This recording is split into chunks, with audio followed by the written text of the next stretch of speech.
seat. Like and subscribe, this is where you wanna be. Cause you know we gon' talk about it. Talk about it. Let's talk about it. Yeah. Get in here, we in here tonight. So get in here, we in here to vibe.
Hey y'all, happy Friday evening.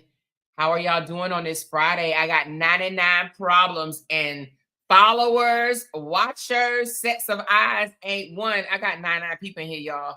Hit that thumbs up button and make sure y'all share. I got 100 now. Make sure y'all share. Hit that thumbs up for me, please. We got a conversation tonight, y'all. First of all, hey to all my green people, honey. All my people highlighted in green. Those are my channel sponsors. I want to give a special shout out to you guys because y'all are the ones that keep me coming on here every single day. Every single day, I want to come and say, hey, y'all. Hey, y'all. And when I don't come, if I miss a day, y'all know I make up for it. Y'all know I do. If I miss a day, the next time I come on, I'm coming on maybe 2 times that day, baby, honey. Sometimes 3, child. I'm going to give it to y'all. I'm going to talk to y'all regardless, honey. Until God put me in the ground, I'm going to talk to y'all, okay? I'm going to be 99 years old on here talking about something. Hey, y'all. But I'm going to sound like this. Hey, y'all. How y'all doing? This is your girl, Amora. That's what I'm going to be saying when I'm 99. I'm sipping on coffee. She said, I've been away. I'm homesick, getting over COVID. Oh, no, to me. You got COVID? Raise your hand if you got COVID. I'm going to pray for all y'all at one time. Because our girl, Livette, just got out the hospital, too.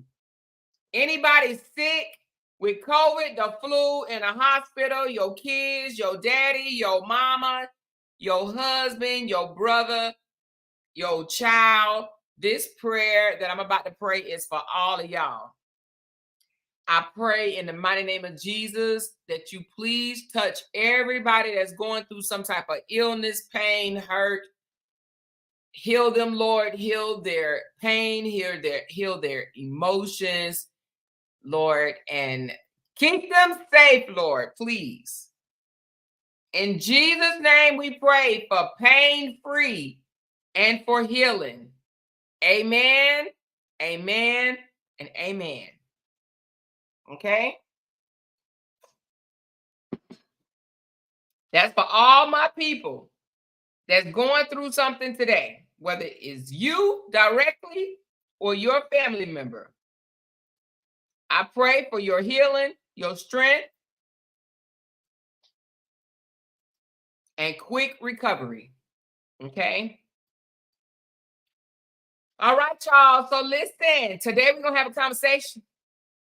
Today we are going to have a conversation. And listen, I want y'all to be brutally honest with me.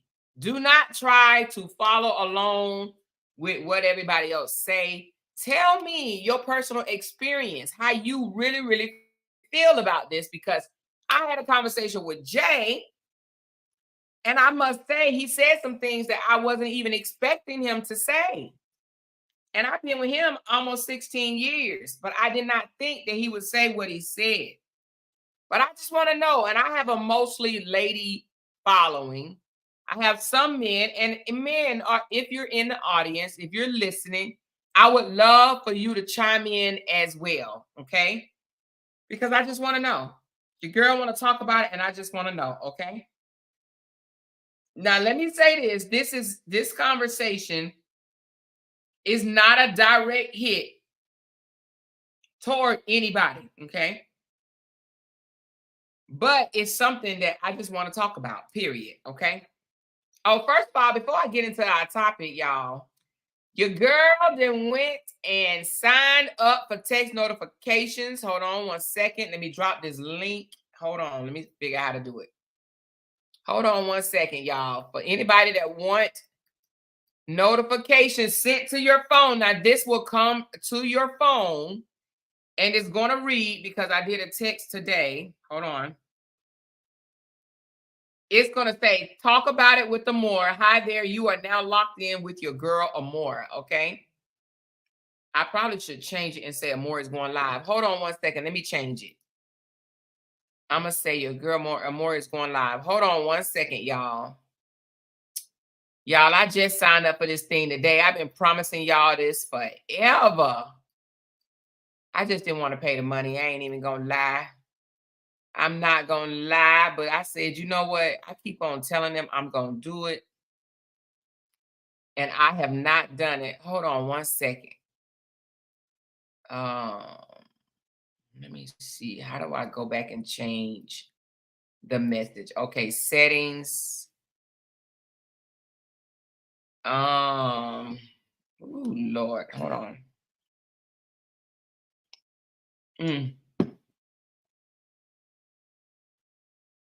Well, you know what? Let me worry about that later. Let me send the link and you guys can sign up.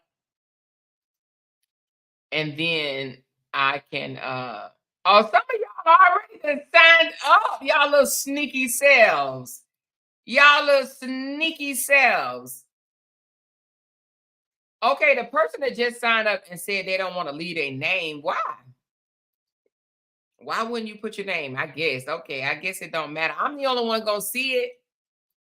I guess they said I sign up for the notifications, but I ain't leaving my name.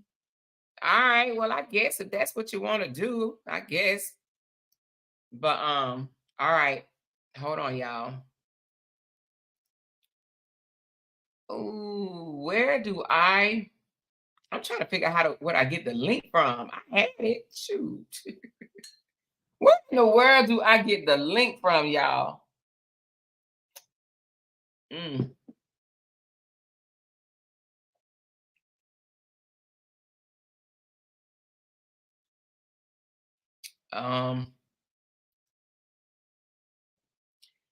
Well, charge it to my head and not my heart. I'm just learning this thing, y'all. And so it's going to, y'all know, every time I get some type of new app or whatever, I gotta learn it. Okay. So just know I had to, what in the world did I do with the link, honey? Where is the link?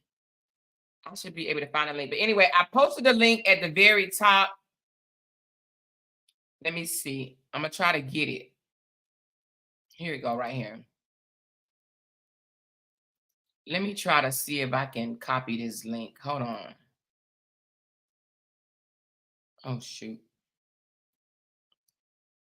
Hold on. Let me cheat a little bit because I'm in the back office trying to find a link and Lord knows I can't find it. I'll find it when I'm not on with y'all. And I'm just trying to drop it for people to know where it's at. So let me just find it another way right quick. But if you want text notification, if you are in, doing dinner for your kids or doing something and YouTube does not send out the notification link. And if you want to know every time I go live, this is going to be every time I go live, I'm going to send out a mass text notification. Now, this is not going to come to your email. This is going to be text. And I think it does it 5 minutes before or something like that. Oh, shoot. Y'all, I don't even see the thing.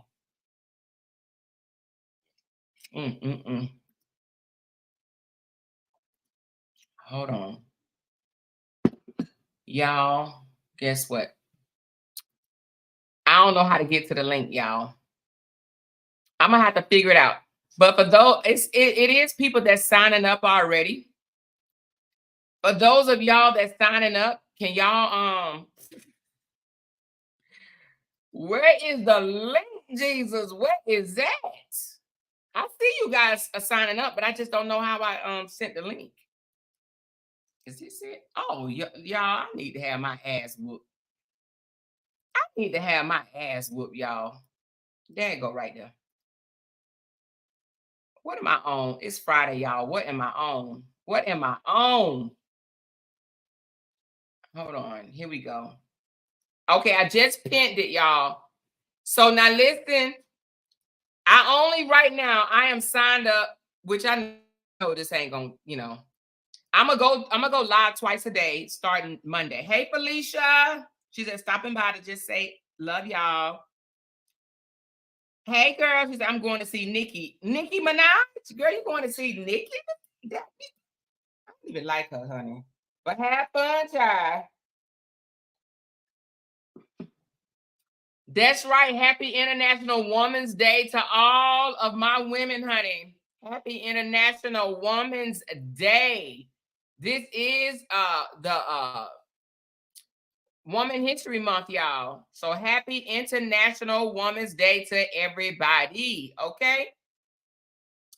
Oh, wait a minute. I got some super stickers. Okay. Thank you to my girl, Lynn, or Glenn, should I say? I'm sorry, Glenn.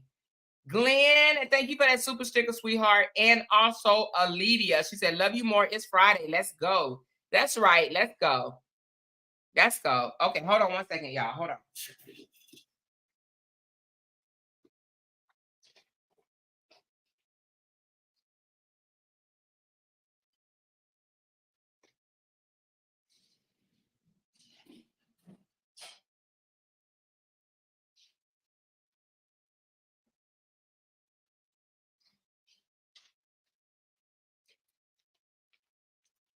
I forgot my water.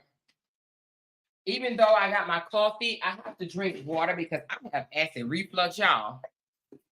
So I have to keep my throat moist. I know that sound a little nasty, don't it, honey? That sound a little nasty, but I gotta keep my throat moist, baby.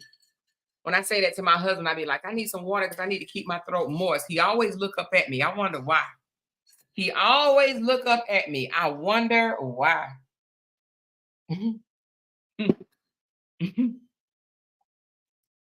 But if you want text notification, hit that button, y'all.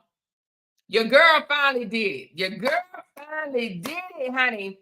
So listen, I'm going to be going live on Facebook in the morning and YouTube in the evening. Okay. I didn't go live today, honey, because a sister girl was tired and hubby and I was talking about some interesting shit, y'all. We was talking about some interesting stuff. So I want to spend a little time with him. I'm so proud of him, honey. He doing the damn thing. She's like, want that throat moist. Yeah, girl.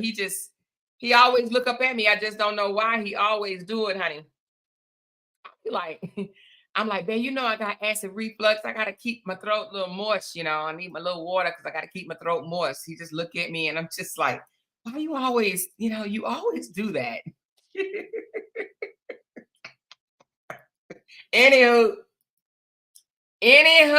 okay, we're going to get into this conversation. Oh, y'all are signing up, baby. I already got 49 people signed up already for this app, okay?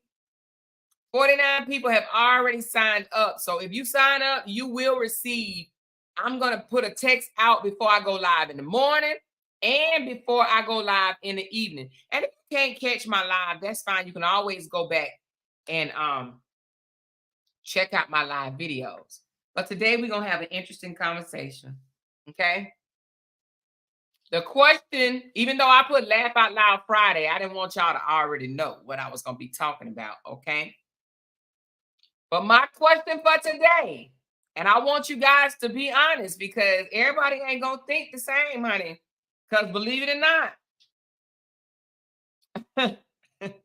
my man said something that I was not expecting him to say. But here's the question. Y'all ready? Are y'all ready? I need some thumbs up. Let me know y'all ready, honey.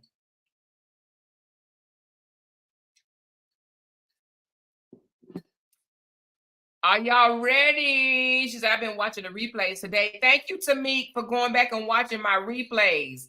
Because I make money when y'all go back and watch it. Y'all can watch it up to 5 times and I can get paid. 5 times, honey, and I will get paid. Y'all want to see your girl make money from social media? Y'all know I'm a new blogger. That's what I call myself now. I ain't no content creator. I'm a blogger, okay? I'm a blogger. I do videos on content. That's what I do. I do videos on content, whether it's me coming to talk to y'all or I'm gonna be doing some skits when I get to Texas, but not skits like Brianna. I'm gonna be doing different type of skits, like my own personal in-house skits. But anywho, all right, here's my question for today from your blogger Amora. How much do you think, not how much, but let me name the question differently. Hold on.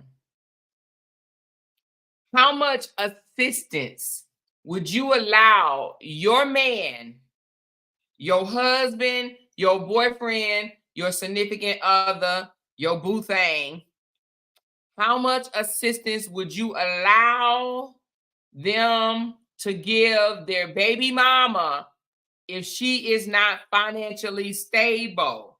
Okay, your baby mama. How much assistance would you? Is it just child support and that's it? The link is pinned to the top, y'all. Is it child support? Is that and that's it?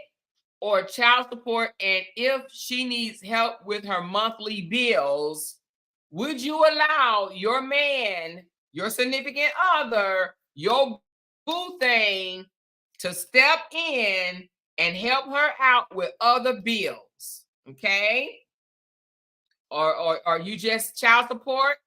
Take care of your child. That's it. That's all. We ain't worrying about no light bill, no cable bill, no damn rent up in this house, period, or what, honey? Because I'm gonna tell y'all, you will be surprised as to what your significant other gonna say to you.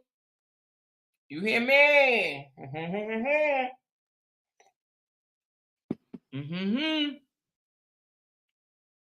She said the internet sister is live talking about it now. She talking about the same thing. Damn. Look, I guess great minds think alike then, because honey, I'm gonna tell you something. So I'm seeing people say it depends. He should get the child. Somebody say great question, child support and whatever she needs help with. Okay, let me read some of them. Depends on if the kids are living there. Okay, the kids are living with mama. So how much support would you allow your man to extend? Let's just keep it a whole buck. Let's say he got a broke ass baby mama. She broke, honey. Broker than broke, child. The money she make can't pay all her bills because she got a lot of children. Okay. She got deadbeat baby daddies. Okay. And she got rent to pay, food to buy, and other stuff to do. And her money is not long enough to take care of all of it. And your child support is not enough to keep the lights on, baby. So how much would you allow your baby daddy to step in and help? Okay. I'm gonna tell you now, your significant other may not feel the way you feel. I'm gonna start reading some of y'all comments, okay? All right. Okay, I'm seeing get your child, period, get your baby. And let me ask this question too. I'm gonna follow up and say, when y'all saying get your baby, is that okay that he bring his baby in the house with you? Because we be saying that. We be saying that. But is it okay that he bring his baby in the house with you? Because now remember, mama ain't paying daddy no money, okay? So now you guys gonna be stuck to take care of that child by yourself financially. So now tell me, Jazz, you still want him to go get his child? Milan, J. Lou, y'all want him to go get his child? Everybody saying go ahead and get the child, whatever it takes to make sure his child is good. Okay, cutesy. He would need to get his child. Everybody saying go get his child, go get his child, go get his child. So does anybody say that he should pay extra? Does anybody? She said, I have a heart. I would allow him one time to help, and after that, he would have to take her to court. Okay, all right. That's a good answer, Lakeisha. Help with stable home. Sure. Hope they can. Food assistance from the government. Consistency and stability is vital for child development, depending on how many other baby fathers. Why does it depend on how many other baby fathers, Denise? Tell me, what does your child and supporting your child have to do with the other baby fathers? Let me know, because I don't think that should be a concern for you at all. But let me know. Tell me, open it up and let me know your true thoughts, okay? She said, I'll tell him to help because at the end of the day, that's his child. And if he can help, why not? Okay. All right. Continue. Okay, Miss Lady. She said, if I know they are truly over each other, I would allow him to assist her with an apartment if she was homeless. He can always assist in goods and clothing for his children. Okay, Miss Kimberly. She said, I never had an issue with my ex helping his daughter's mom. Okay, Glam. She said that she thinks she about to film for Teen Moms. That's what I said. She said my house still got to get taken care of, so he better get that child. Okay, get it. Somebody else with another child. Child support, because a woman with a child should be working and holding down the fort as well. I understand helping person in the car, food, clothing, but rent is a strong hell to the no. Okay, Deanna. Okay, I'm reading y'all. So if y'all want me to, if you really, really want me to read it, do something for your comment to stand out while I'm about to tell y'all what my husband said. Okay. So I proposed this question to Jay this morning, real early. I know my husband get up really early in the morning, 4:30, honey, 4:30 in the morning. He gets up, go to the gym, do his workout, whatnot, whatever, right? I said to my husband, because my husband was a baby daddy, okay, a child's father, whatever you want to call it. And my husband took good care of his kids. So I asked him, I said, honey, but let me say this. His kid's mom is ex-military. So we both married and had babies with military spouses. Okay. So everybody in the military was in the military at some point. So therefore they still receive benefits, financially assistance, and that type of whatnot. Okay. All of them receive a check, basically. All of them receive a check. Okay. Should I say both of them receive a check? So anyway, listen to this. She said, Jay stay on that military time. He does, Lakeisha. So I asked my husband in the wee hours of the morning, even though our kids are grown, now it's easy to say what you would do when you ain't in that situation, okay? She said, been in that same situation before, and we ended up with the kids. Okay, Denise. Okay, so Jay, I said, what would you do? And I said the daughter name, so I'm just going to say daughter number one. What would you do if daughter number one mother was not financially stable and she ended up losing her house, and daughter number one and the mom and the rest of her siblings had to go live in a hotel?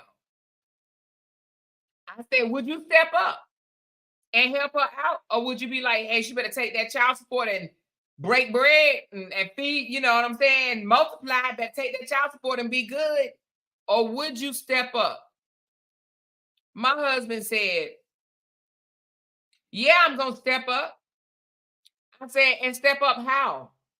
He said, I'm going to get them out of the hotel.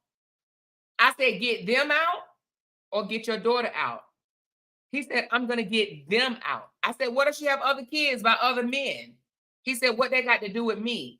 I'm not letting my daughter stay in a hotel because her mother lost her place. I'm not doing it.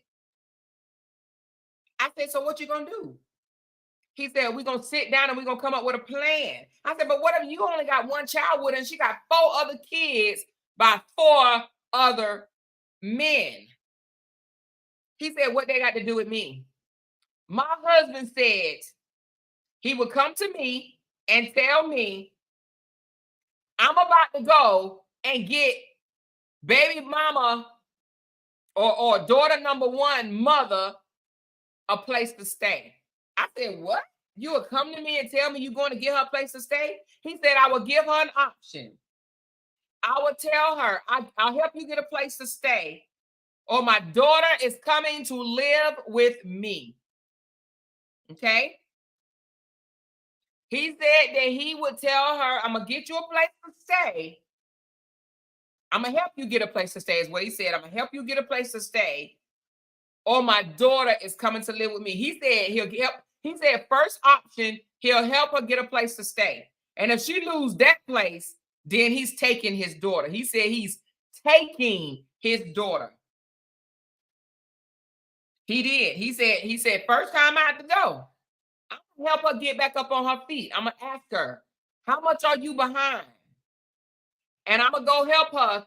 He said he's going to help her keep the place that she had, right, before she even get kicked out and have to go to a hotel. He going to help her get caught up. But then next time she fall behind, yeah, he's taking her to court. And his daughter is coming to stay with him. He said, and then, I threw in there, y'all. I had to throw in there about the grandbaby. He said, "Is no way in hell he about to let his daughter and grandbaby go stay in a hotel. Not gonna do it." And I said, "Well, what if I disagree?" He said, "Baby, it wouldn't even be a discussion for you to agree or disagree." He said, "I will come and tell you what I'm about to do." I said, "Well, damn, you just tell me you won't even ask for my advice." He said, "Baby, that's my child. At the end of the day, I'm responsible." My husband said, "Yeah, you my wife, but I am responsible for my child. At the end of the day, I understand you're my wife and I respect you, right? I love you and I respect you. But at the end of the day, I'm responsible for that child." Child, I was like, my mouth hit the floor because, to be honest with you, I did not think that he would say that. Now, I know he's not a bad man, but I did not think that he would basically cut me out the picture as his wife. He would keep me informed, but he would cut me out the picture when it comes to being responsible for his child. Jay said he would not allow his child and grandchild to stay in a hotel because they lost their home. He was like, "Yeah, they go on vacation. Yeah, I understand that." He said, "But I'm not about to sit back and let them lose their home." He said, "Because my child lived there." He said, "And until my child get grown and gone, that's part of my responsibility." He said, "Unfortunately, her financial situation is also my problem." I said, "How? How is her financial situation your problem?" He said, "Because my daughter lives there." Did y'all just hear me? Did y'all hear me? My husband actually told me that his baby mama financial situation is also his problem. I'm like, what?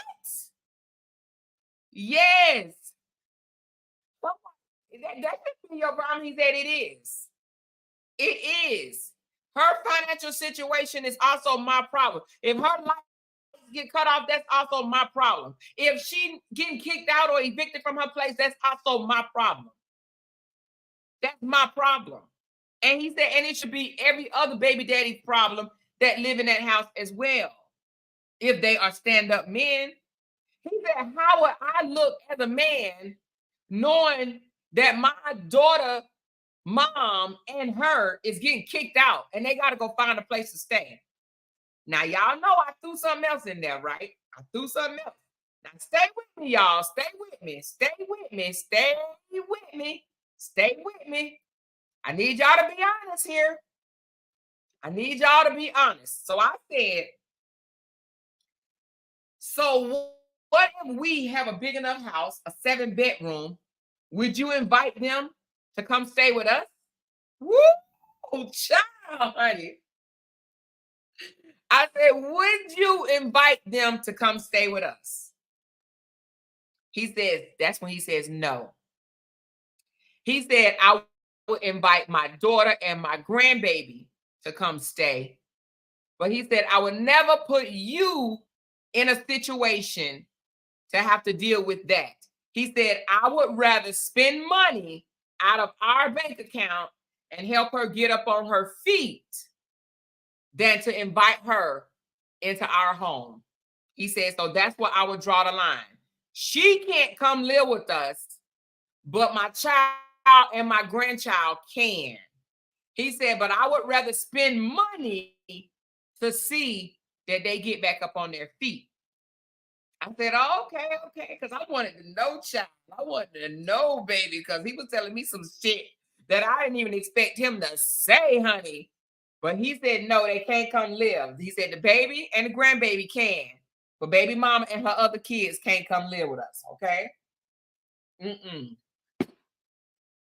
He said, no, they can't come. He said, now we had a guest house that wasn't attached to the main house. He said they can come for a couple of weeks, right? But inside the main house, no. He said he would never put me through that. Never put me through that, okay? So I was like, okay, baby, all right, I hear you. But my husband said that he would financially provide outside of child support to ensure that his baby mama was financially able to pay her bills, even though she has other children. Yes, he did. And I kept saying, but what about she got other baby daddies? He said, that don't have nothing to do with me, babe. He said, why her having other baby fathers have to do with me? My child is in that house. That's my responsibility. I can't worry about how much they doing. I can't worry about if they in the picture or not. He said, what if they dead? What if they in jail? I can't worry about that. My child lives in that house. Them lights get turned off. That's my responsibility as well. I said, well, what does she do every month? He said, now, wait a minute. Hold on. She got one time to need me in that fashion, and I'm getting my child afterwards. One time. And after that, he said, now light bill here and there, I see that, right? He said, but I'm talking about you about to get put out because you can't afford your household bills, meaning your rent, your mortgage, blah, blah, blah. He said, one time. And after that, I'm getting my child. He said, because if she can't financially provide every month, then the child needs to be with me. So, honey, I would advise y'all to ask y'all man, because I'm telling y'all man gonna shock y'all. He gonna tell you some shit that you probably wasn't expecting him to say. I didn't think that Jay was gonna tell me that he would set her up financially or, provide for her financially. Even though I know I got a good husband and I know my husband has done other stuff, but I've never been put in that situation. Let me just say it like that. None of my husband's baby mamas needed us financially in that manner. They didn't need us like that. I mean, we did extra stuff like every time they came to visit, the mama never had to pay a dime. You know how some people split down the middle and say you pay half the flight and I pay the other half of the flight? Well, no, my husband took care of all of that. Every single time he saw his kids, he flipped the bill totally. School clothes, school money, school activities, high school pictures, all pictures, activities, football camp, cheerleader camp, everything was on us. We paid it. Bracelets, we got bracelets for 2 kids' mouths. You understand what I'm saying? And even putting them through college. We did that. We put the kids through college. Of course, the military helped, but outside of the military money, we did that. None of my husband's baby mamas paid for their school. None of them. We did that. We did it. We and my second oldest, my middle stepson, bonus kid is what I call him. He thanked me. He said to me, she said, drop the link. Okay, Trina, I dropped the link. He thanked me. He said, thank you because I know that you helped put me through school. He did. He said, thank you. They all really said thank you, but that one really, he really, really honed in because he know it was me. He know it was me. He got 2 degrees because of me. Not because of me, but I'm married to him, but he knows that I played a big part in putting him through school, period. And they all got degrees, all of them, honey. And we working on the last one right now. She about to graduate in May. She'll graduate with 2 degrees before she go into the nursing program. She will have 2 undergrad degrees. So, honey, that's right, Ruthana. She said the child quality of life is his responsibility. Girl, I'm going to highlight that right there. That's exactly how he feels. It's his responsibility. He said, how would I feel us over here living good and comfortable and my baby and my grandbaby is in a hotel? How would I feel laying down every single night knowing that I'm comfortable, I'm squared away, but my baby, my child, and my grandbaby are sleeping in a hotel, a crowded hotel at that, because, 2 beds in 1 room and all these kids, honey, that could be kind of tight now. That could be kind of tight. 2 beds? Yeah. That could be kind of tight. Did I drop the link? I can't remember if I dropped it or not. Did I drop it, y'all? I can't remember if I did. Did I? I don't know if I did. I drop it. I don't want y'all to think I'm not trying to drop it. I'll drop it. Here we go. I will hear y'all point of view. Now, don't come up here and stay forever, but come up, say what you got to say. We'll have a discussion, and then you have to get down because other people, some people come up here and stay for 2 hours. So I just dropped the link. But let me know how you feel, like your honest opinion. I don't think a lot of women will be okay with their husband's significant other, whatever, providing financially for another woman. That takes a hell of a woman. You hear me? It takes an understanding woman, a caring woman. Listen, I'm trying to tell you, we can sit here and say all day long, this, that, and the third. But I'm going to tell y'all this. 20 years ago, mama. 20 years ago, Amora. 20 years ago, Amora would have been like, hell to the motherfucking no, you won't. Honey, you hear me? I got mad because a guy left dinner. He left me at dinner, honey. Left me in the restaurant. Y'all heard it. Y'all heard it. Y'all heard it. Y'all heard it. And I hope he hear this if he out there. But he left me in a restaurant and went and got his baby mama tire fixed. She broke down on the side of the road. I was mad as hell because I'm like, why can't she call AAA? USAA. Somebody side road protection. Why does she have to call you? He said, because my kids are in that car. Again, I'm like, she couldn't call your brother, your sister, your daddy, your friends. Why she got to call you? I was not understanding at all. Do you hear me? I ain't gonna lie. I ain't gonna sit here and act like I've been this understanding woman all my life, because I wasn't, honey. I was mad as hell, child. You hear me?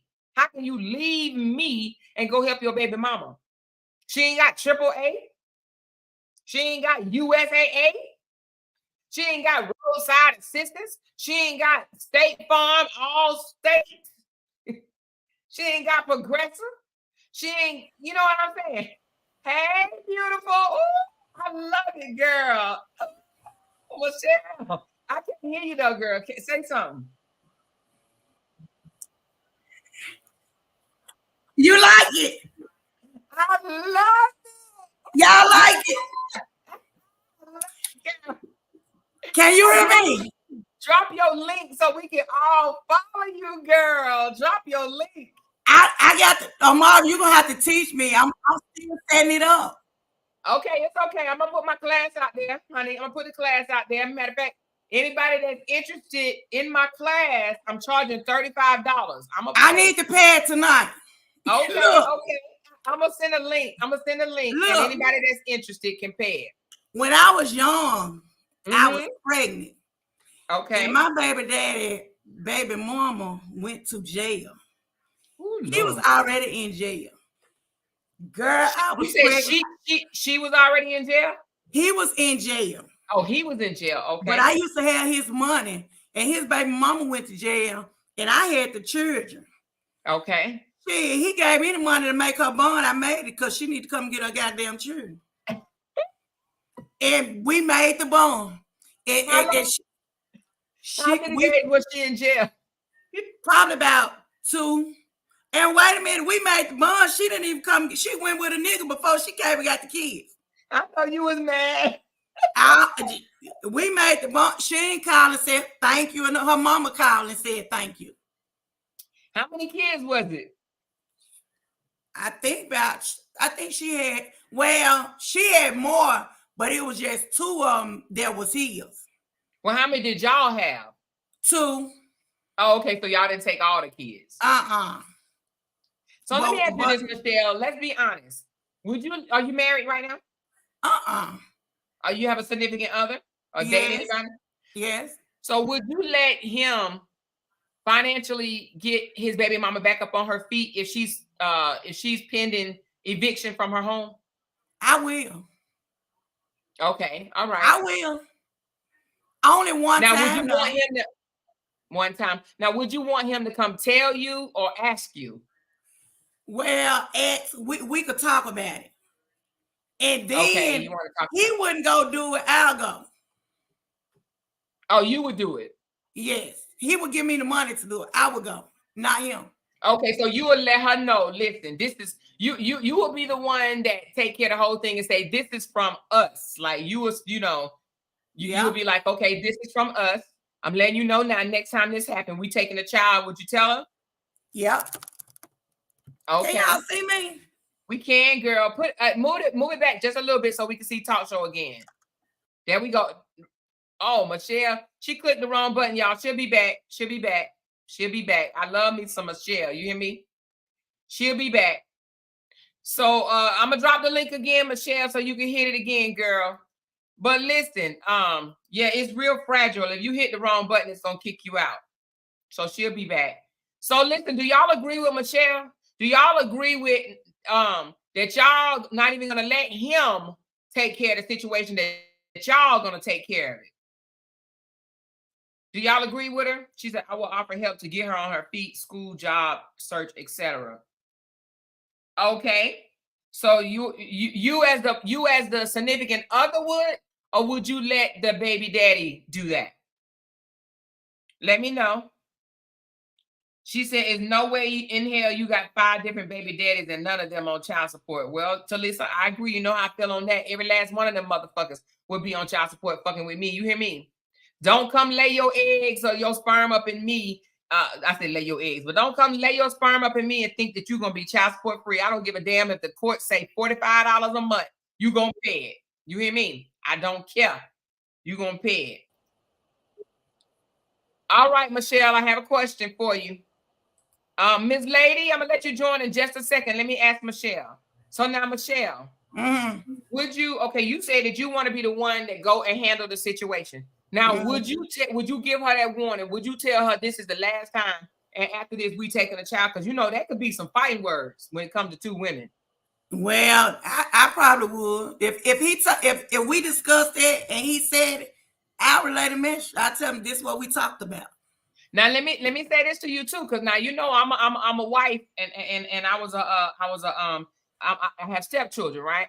So and I have baby daddies. Well, I had, you know, my kids are grown, but now when my baby father girlfriend said something to me, you know, not in this matter, because I ain't never need no money. I ain't never been, you know, po or anything like that. Let's just keep it a buck.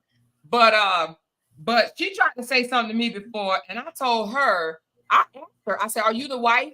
Are y'all married yet?" She says, "No." I said, "Well, you can't say shit to me." So now, what if you get a baby mama like me to say you ain't shit but a girlfriend? You can be replaced tomorrow. Don't come talk to me. I ain't lay down and have no baby with you, so I'm not about to have no conversation with you. How would you feel?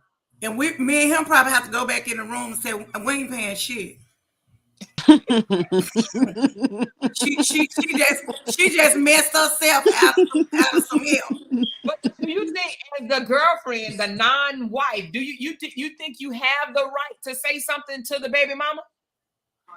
Well, you know what? It depends on how me and the baby mama relationship is. Okay. You know. Okay. Now see, it depends on the relationship. Because, you know, baby mama, I mean, I'm not baby mama, I'm sorry. I'm not talking to a girlfriend, because girlfriends can change like the weather. You understand what I'm saying? Especially when you got a hoe or a baby daddy. So I'm not about to have no financial conversation with you, no deep, you know, in-depth conversation with you. Like, because to me, no offense, Michelle, but I'm looking at it like, who the fuck you think you are? Yeah. Yeah. Because they got them kinds. The wife gets the respect because she the wife. She on paper. You understand what I'm saying? Yeah.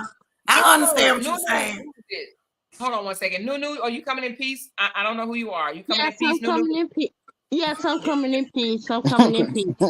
Please. Okay, we ain't on no bullshit in there, right? Exactly. I'm coming in peace. Okay, thank you. Thank you for coming in peace. So what y'all think? Do y'all think the girlfriend has any right to say anything to the baby mama? Because I don't speak to girlfriends. That's what I was gonna come up here and say. I don't think the girlfriend has the right to say anything. I mean, if you're a wife, that's different. I mean, a wife, yeah, but the girlfriend, you don't have a place. Got all rights. Y'all right. Y'all right. The wife is different. But if I'm with him and I'm the girlfriend, me and him will talk about it. Right. But Yeah. as the girlfriend though, okay, so then when Michelle said if her and the Y'all baby hold on mama for have a a second. relationship. Now see, if her and the baby mama have a relationship like that, then yeah, she has the right to step up and say something. But if they don't have that relationship where they never hold a conversation or a respectful conversation, then no, as a girlfriend, you don't have no right to say nothing. Well, I agree. If you and the girlfriend has established, you mean like a friendship, right? Yeah. Not even a friendship, just a relationship based on that child. Just And based that actually, y'all the have girlfriend don't have no power either. You understand? Say that one more time. How you say your first name? Is it Nunu? Yes, the girlfriend Okay. don't have no power either. You're not the wife. Today, I don't want y'all to sit in this garage. Yeah, Yeah, but the girlfriend really don't have no power. And what the girlfriend got to do with the baby daddy financially providing, because hold on one second, Michelle. Nunu was speaking, but the girlfriend, I mean, most girlfriends are not even they don't even know the financial situation of the man. right. You understand what I'm saying? Like, a lot of men don't give them that knowledge, that power.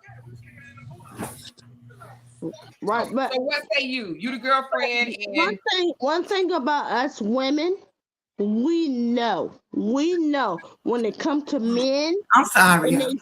when it comes to men and them being sneaky, we know if they have a girlfriend, a fiance, a wife, we know. so you would be okay if your boyfriend financially No. provides. But But how can you control it? Y'all just boyfriend and girlfriend. first of all, I'm gonna test him. What I'm gonna do Test him is, how I'm gonna test him? I'm gonna put him through what I'm going through. So If wait a he minute. So can't you If he can't take what I'm going through, well, I guess I'm misunderstanding. So I'm just saying. So Nunu, your boyfriend come to you and say, my baby mom is about to be evicted because she can't afford her rent. What's your words? What are you saying to him? You the girlfriend now. You the girlfriend. So what are you saying? What are you gonna say to him when he tells you my baby mama is about to get kicked out? She getting evicted because she can't pay her rent. What's your words? Where's her mother? Okay, he says she can't afford it. The mama, she about to get evicted. What you mean? Well, she can't go back. She can't go stay with her parents. She's a grown woman. Yeah, she's a grown. We're talking about a grown woman. We're talking about a grown woman. We're talking about a baby mother to a grown man with a daughter who is homeless. That's what we're talking about. Oh. Yeah. Yeah, she homeless. So now, would you let your boyfriend? Would you advocate for your boyfriend helping her? Yes, I would. You would let him? You would say, yeah, get her off the street? Yes, I would. Yes, Okay, I would. okay. That's what's up. Okay. So what about you, Miss Lady? Would you even say anything? Would you say, hey, that's your money, that's your child, do what you gotta do? Me personally, I will let him help. Like Michelle said, we will have the talk. But okay, I'm a wife. So as a wife, I don't feel like I have the place to go talk to her. I feel like he can handle that. And if I have enough respect for him, I should respect him to go take care of his child. At the end of the day, that's his child. If he with me or not, he's supposed to take care of that child. And the fact that that child has a child, that's more of a reason to help his child. It doesn't have nothing to do with the baby mama. It's all about his child. Yeah, I think that I agree with you. But let me ask you something. Are any of y'all, how old are you, Miss Lady? I'm 38. Okay, so when you was in your early 30s, Mm-hmm. Would you have thought the same? I Because I didn't think the same. And I was just want to know, reckless. is there anybody out there like I'm me? gonna be honest with you, Miss Amora. I probably would have been like, "F that B." I'm gonna be honest with you. I would But have thought the you same. know, I'm a grown woman now, and as a woman, I would never want to see another woman with kids, not just his child. She have Exactly. other I she was has about to other say that. children. You know, I would never want to see another woman down. So as a woman, and if I know he has the means to help, I'm gonna tell him automatically. He ain't even gotta come tell me. I'm gonna tell him, listen, your baby mother is down, bro. You gotta go help her. This is not cool.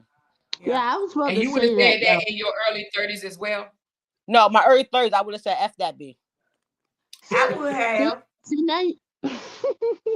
I'm being honest. Thank you, Nunu, for your input. I appreciate you, baby girl. All right, Michelle, what would you have said? I would have, because I was young when we made the bond. I guess I would have did it because y'all, I got a background in my story. I've been on my own since I was 13. So Oh, you got a story. You do. I've been on my own since I was 13. I had my own place since I was 15. Well, yeah, 15, because I got pregnant at 15. I got pregnant with my first child at 15. Mm-hmm. And my mother wasn't there. My mom was on drugs. And Oh, wow. I don't know my daddy. So me, the heart I got, I would have. Okay, so in my in my experience in my early 20s, I didn't think like that. I as a girlfriend, I was more of, that's your ex, she should deal with it. But now the more mature me, the more wiser me, now I'm like, no, especially if we financially set, it's no way that I can see us eating steak and potatoes and shit, and your baby mama is over there struggling and can barely eat. Because that make you look bad. To be honest, it does. It make you look bad. You're a woman and you okay with flossing. Like, okay, let's break it down. You got a woman flossing, your baby daddy around on social media, but you struggling and shit. That ain't no flex to me. That ain't no motherfucking flex. Right. Y'all out eating at expensive ass restaurants and shit, and she barely making noodles. That ain't no fucking flex to me. You sleeping comfortable. That's a turn off to me. That's a big turn off. You sleeping comfortable and she's with a guy. She in a hotel room with 5 kids and 2 beds. That's a turn off. I wouldn't even be able to have a conversation with you after that. What? You know your baby mother living like that, and you don't even care to say. And then what make it even worse, Mr. Moore, about this whole situation, you a grown man in a whole house by yourself right now. By yourself. Yes. By yourself. Let's talk facts now. You a whole man in a house by yourself. And your baby mama and your daughter and your granddaughter is in a hotel. Now, come on, Jay. Now, so let me ask you this: would your husband let them come stay? Would you invite them to come stay in your house? If we not, I'm speaking on a person that's not in a real relationship with nobody right now. What you mean? Okay, we speaking on a person who's not in a relationship right now, who has a home with multiple bedrooms, who has a baby mother that's in a hotel with his daughter and his granddaughter. You think that he should invite? You think that he should invite them to stay with him? If not the mother, the daughter, and the granddaughter. Why is his daughter and his granddaughter not doing that big old house? What if the daughter doesn't want to come? Now that would be her problem.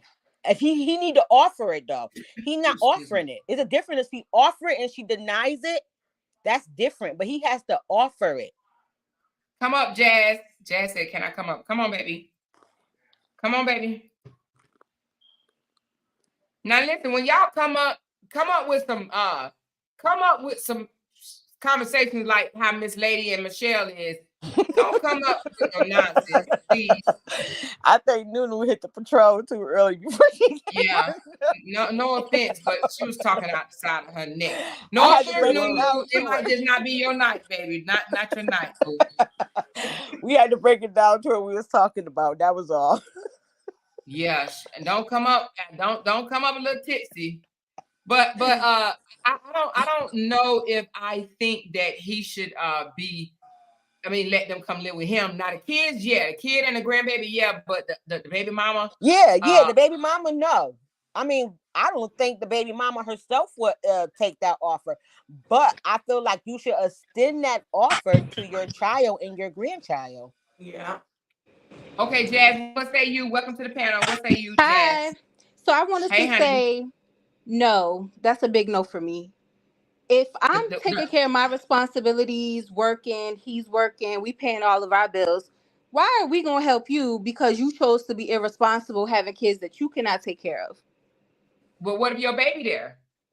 So with that said, now if your child is in need, your child can come here. Whatever your child, she's hungry, like whatever's going on, of course, the door is always open.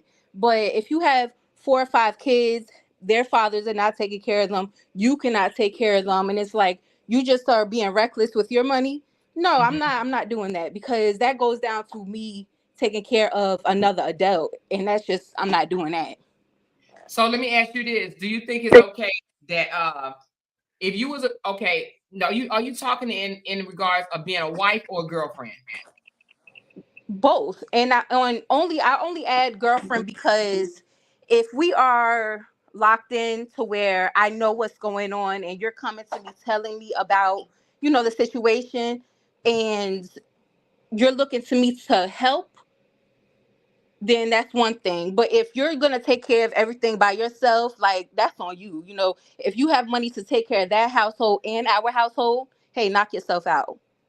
But once it starts coming into my pockets, then it's like, it's like, why are you this age with these this amount of children and you can't provide for them? Like, what are you doing with your money? So let me ask you this, Jazz. You think it's cool as a girlfriend now, put yourself as a girlfriend, to come online on social media and eat steak and potatoes and whatever online in front of your followers when your baby mama's struggling and just got evicted? I mean, not your baby mama. Your boyfriend's baby mama. I do, because only because what I do with my money, I work hard. Why should I have to stop living my life because you are in need right now? Now, if your kids is hungry, and when I say kids, I don't just mean the child that they have together. If you have other kids, cool. Let's send some groceries around there, or they can come over and y'all all can eat, because I'm a baby mama too. And we all need help. Like, we got to stick together. But I'm not paying your rent. I'm not paying your electricities. Like, I'm not doing none of that. But you would suggest to your boyfriend or your husband to get his baby and his grandbaby. Yeah, definitely. And then I also made a comment that, I've been in a situation where, I have kids and I wasn't down financially, but I just needed a second to get my thoughts together. And as a mother, that's very rare that you can do that while you have kids. My ex-husband's girlfriend and him, they got my kids for the summer, and they were like, get yourself together. And I appreciate that, because, hey, I'm going to extend that same grace to anybody that needs it, because it's hard to gather your thoughts when you have kids running around. That's true. Now, I want to ask another question. I like where you're going. I understand what you're saying. And thank you for your honesty, right? But now, let's just say your significant other, your boyfriend, your husband, let's just say he don't feel the way you feel, and he say, no, I am going to help her with her rent. Now what you're saying? Hey, you that's your money. You do whatever you want to do, but you do that as long as it does not interfere with where you're laying your head. Okay, now what if it's your husband? The same thing. If you can afford to do that, do it. I mean, I'm gonna have my thoughts on it and my opinions, and I'm gonna say, hey, where are the other fathers? Maybe everyone needs to sit down and say, hey, this is what's going on. What are we gonna do to help? Mm-hmm. Okay. But the burden should not just be on one person. Right. Okay. So I like where you're going, and I agree with you, believe it or not. But there are men, fathers that feel the same way Jay does. I'm gonna do it with you or without. I'm gonna do it with your help or without. And we gotta respect them. Yeah. But it's okay to voice your opinion on how you feel about it. Because Definitely. I'm kind of with you as far as, yeah, she needs to do more to become financially able to care for her children. But I would also respect my husband for wanting to help. But if the question is asked, would I want him to help? Probably not. You Right. understand what I'm And saying? that's big respect to him if he feels like, I have this to do it, and whether you respect it or not, whether you want me to or not, this is what I feel like I need to do, because that's your child at the end of the day. Now, Nobody can come between that. You take care of your child however you feel like you need to. But I just think it's ridiculous. Is she getting her hair done and homeless? Like, you still I will are you say, still dating? Like, do you have a man while you're reaching out to other people for help? Like, it's some things just don't even make sense. And I also commented that a lot of these men, okay, just like your husband, for example, now he goes and he pays the rent for her, he helps out with this and the third, and puts her back on her feet. The same baby mother won't even let the men claim the child for the taxes after you've just overextended your child support and everything helping out. right. Mm-hmm. So it's like, where does that balance come from? Are we a team, or you just you just want help? You just want somebody to take care of you. Yeah. Now, what do you feel about? Okay, so you said that you do think it's okay for you and your man to go out and eat steak and potatoes, and one of your man's baby mama over there barely eating ramen noodles. You saying that you okay with seeing that? See, because I'm not. I wouldn't want. Yeah, don't watch me. Don't watch my pockets. If you're hungry, I can send $100 worth of food over there to you and your children. But don't watch what I'm doing, because I'm working and you don't know what's going on in my household. Right. Okay. And first of all, Yeah. we shouldn't even be following each other that deeply. Like, you shouldn't Right. even know Right. what You I mean just the ate for baby? dinner, because that doesn't even have nothing to do with you. Yeah, that is true. If you guys are not gelling well, she shouldn't really be following you or whatever. And if she is, for what? But Exactly. but she can follow her baby daddy though, right? Yeah, but then it's like, okay, so are you gonna get mad at the entire world because you're hungry? Like, why should I have to No. stop living my life because you're in a situation right now? So now I you as a empathize with girlfriend, you. would you try to go and talk to the girl and try to give her advice on how to get up on her feet or no? It depends on the person, because some women are not receptive of that. Some Okay. people, they think you're being funny. Me, I'm all for the girls. I'm team. Like, let's do this We get together. it. Let's figure this out. Rise. Okay. But if you're not on that same, if you're gonna look at it and think like, oh, she's being funny or whatever, then no. My daughter's father, he has a lot of children with a lot of different women. And I'm friendly with all of the women. I don't mind their kids coming over here. They come sleep over. My kids are older, so they babysit the younger ones. The mothers, we have our own personal relationship, because I understand the struggle of, you can't find a babysitter and you're busting your butt trying to get to work, and the father just won't do it. Okay. So So let me let's ask do you. this together. So basically, let's sum up what you're saying. You're saying your own personal feelings. No, you do not want your man extending extra assistance to his baby mama unless your money don't have nothing to do with it. He can do whatever he want to do with his money. He just better not ask you to help. Right. Right. And then 2, you're okay with eating steak, lobster, whatever the case may be, and his baby mama eating ramen noodles online. Right. Okay. Yep. Because really, she needs to backtrack and see who all she's been messing with. Like, come on, sis, you can't find anybody in your phone that can reach their hand out to you. And if you can't, that's the biggest problem right there. Why are Okay. you in this situation? Yeah. Now, and would your thoughts be on what is the other baby daddies doing, or would you be like, Definitely, they should be the first people, the first ones that you go to. Like, you don't just put all your weight onto one person because they're gonna do it, or they have more money than someone else. Everybody has to take care of their responsibilities, because you, as the mother, that you look foolish. Like, why are you having all these children and you cannot take care of them? Things happen Right. I mean, sometimes. Yeah, but how many times are you gonna keep making the same mistake? But what if it's the first time?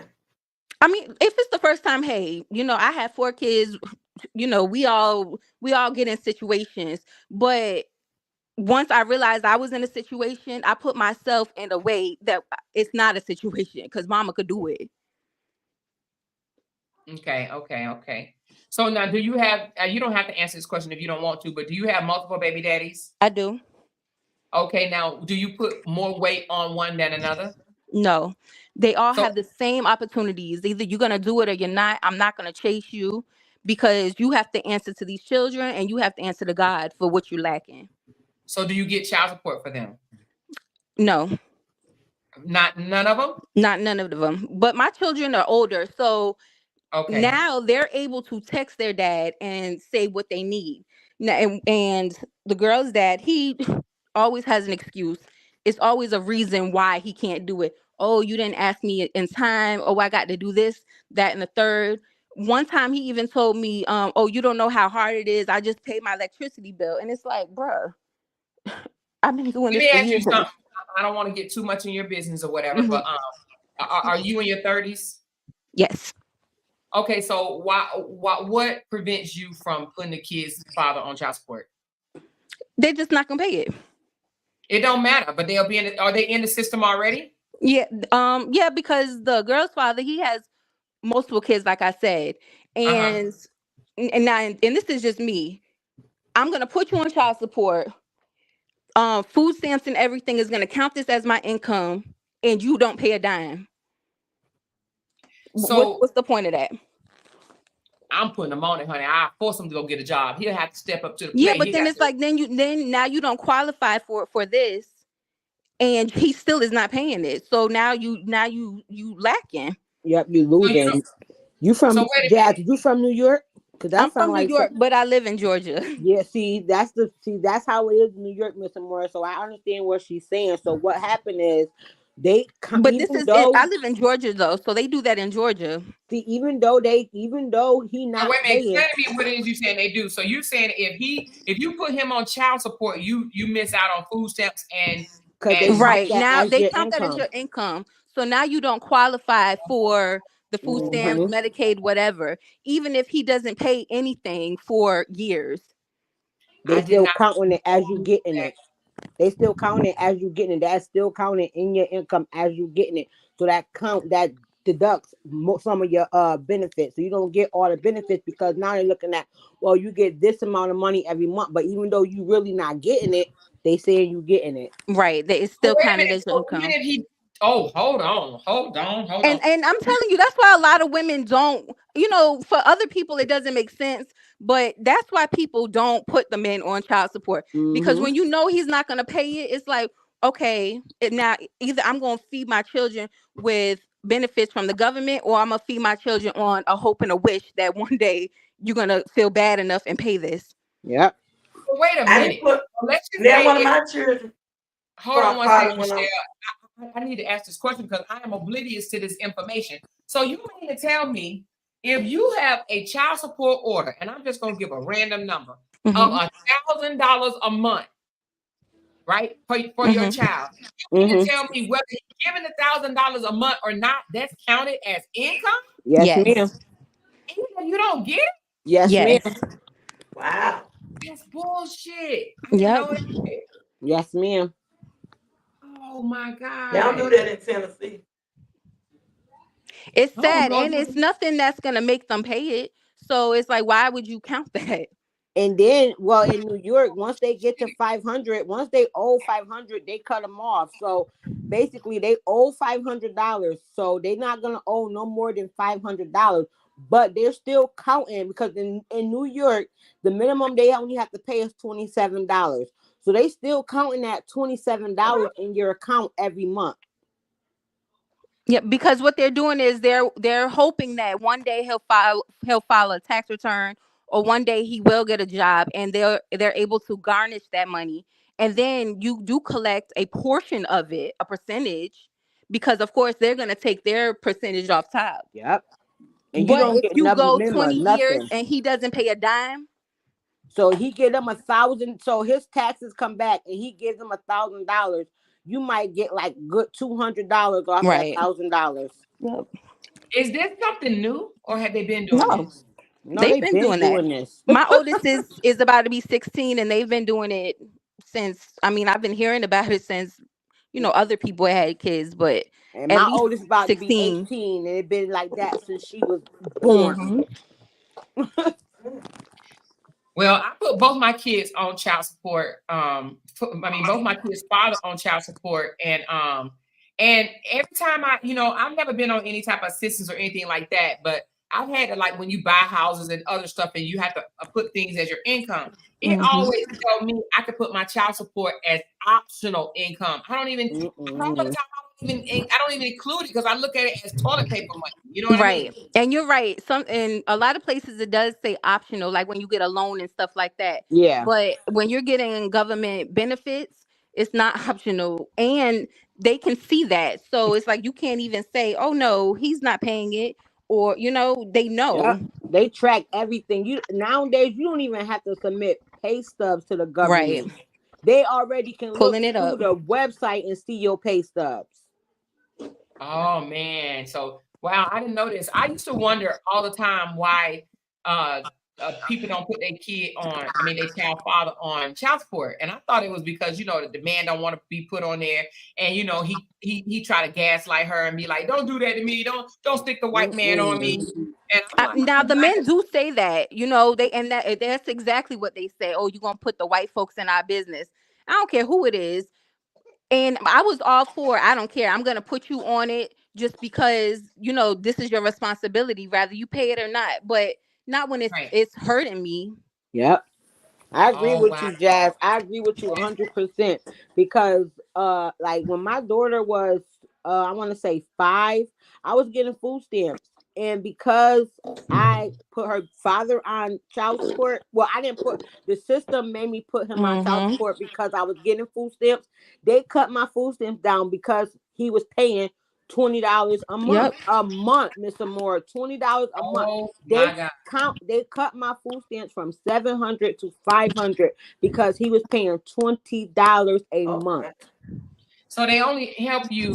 So they only help you if you just busted and disgusted. Meaning, and I ain't say busted. No, you're right. No, you're true. No, that's true. true. They want you to be poor. They want you to need them. But if you need them too much, then you get scared. Like, okay, well, I do need all of these. I'm going through this. I'm homeless or whatever. If I come to you and tell you that, are you going to come send CPS to find out what's going on with my children?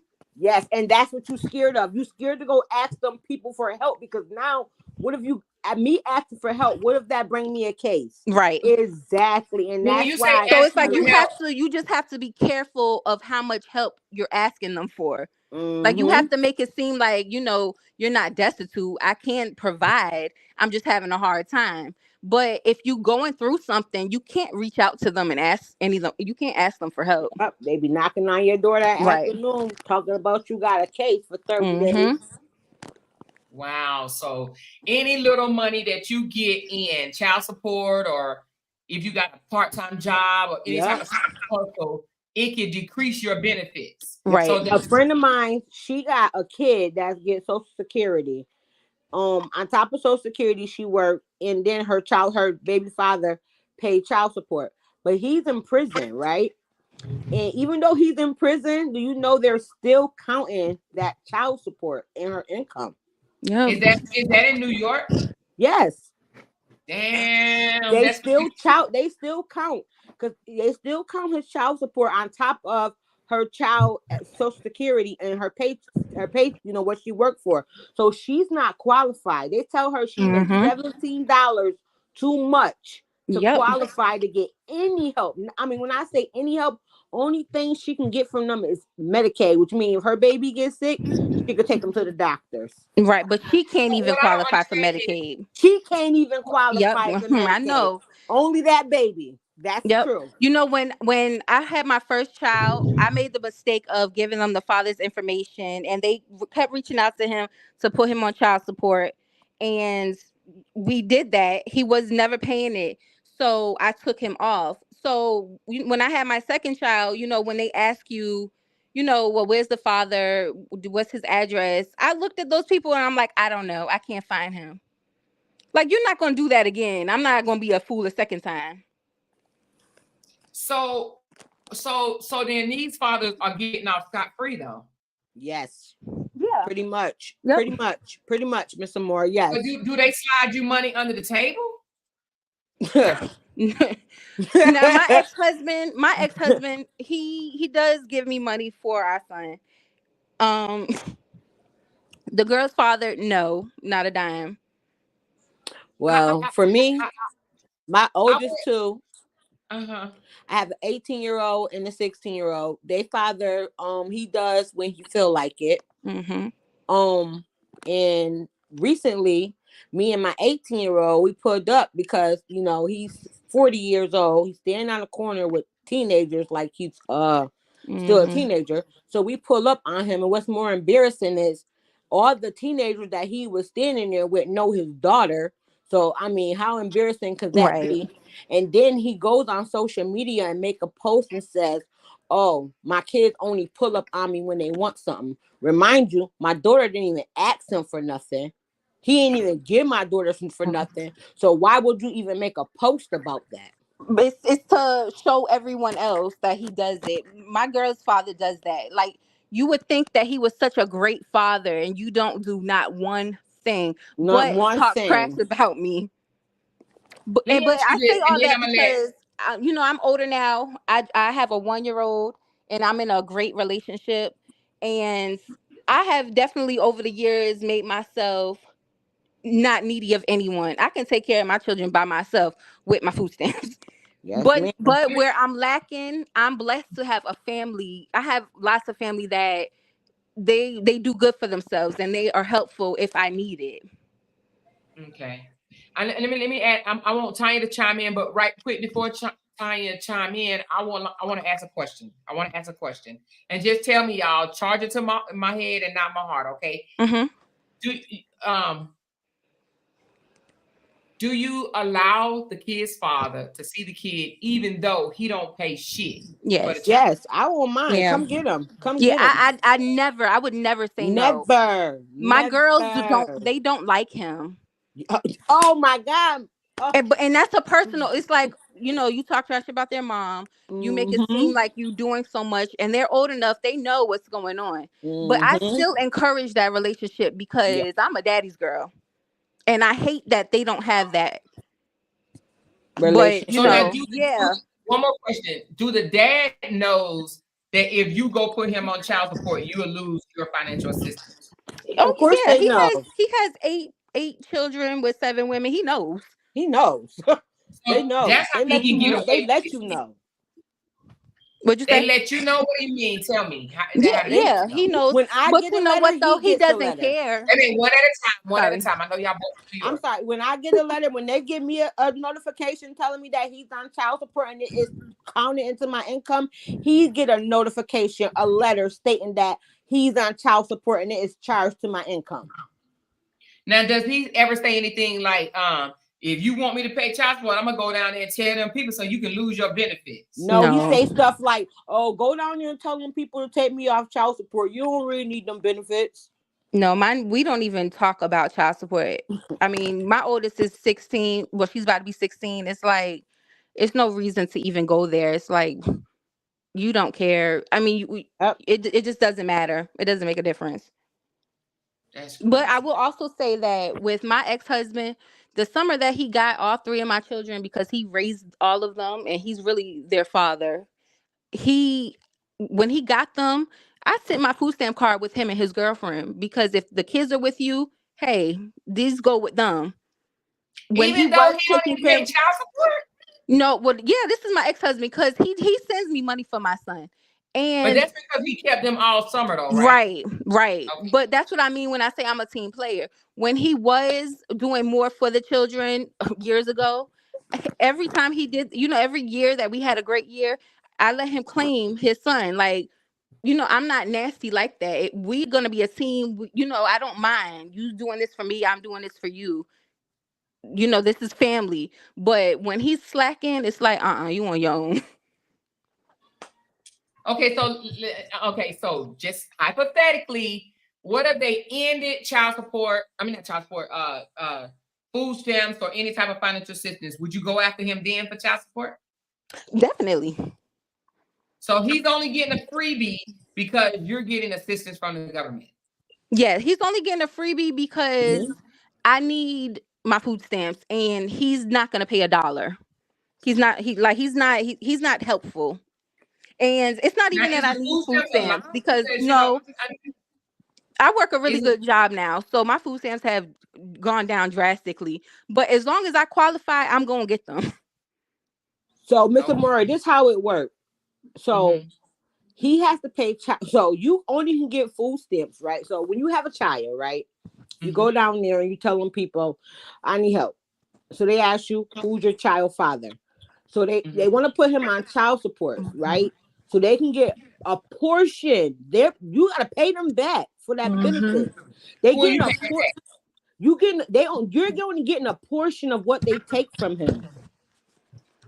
And when they're asking for the father's information, they don't tell you it's because I'm going to put him on child support. Yes, you only get a portion of what they take from him. So if he give you $25, you only go to get $15 right off that $25 because the state is going to take a portion of that. They don't. It's a third party fee. Not all states, because mine is through Virginia.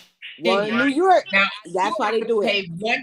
One time a year. They take like $40 or $50, but that's it. I've never heard of that. I've never heard known them to take it off out of every payment, every month. What? Like whatever you're granted in child support, that's not the amount you're gonna get. Yes, that's not true. No, mine is. I get the exact. Say my divorce decree says $300 a month, and that's what I get, $300 a month. Now, once a year, they charge some. I can pull it up for you right now and show you. It's some type of charge, some type of administration fee, but it's only one time a year, like in January. Well, and maybe that's because he makes consistent payments, so they can do that in that case. But when you put it through child support, I don't know how I don't know how they take the money. I didn't know if they took it out of his check, because it comes faithfully every month. So I don't know. I thought it come out of this check. Amara, did you get food stamps or anything? No, I've never gotten. Amara, that's why you got all the money. Right. And that's why you got all the government assistance. You don't get government assistance. And not all the time do you have to allow it to come out your check. Yeah. Sometimes you can go down there and make the payments on your own. If you never got any government assistance. What you mean? You why would a mother do that? No, I mean, sometimes when you have them on child support, it doesn't get garnished out of their paycheck. They can go down to the office and make a payment. Oh, you said they can go down. I thought you said you as a person, like you go down and make payments for his ass. No. Yeah, it's kind of voluntary payment. Right. If they're doing voluntary pay, they can go down to the child support office on their own and make the payment without it coming out of their check.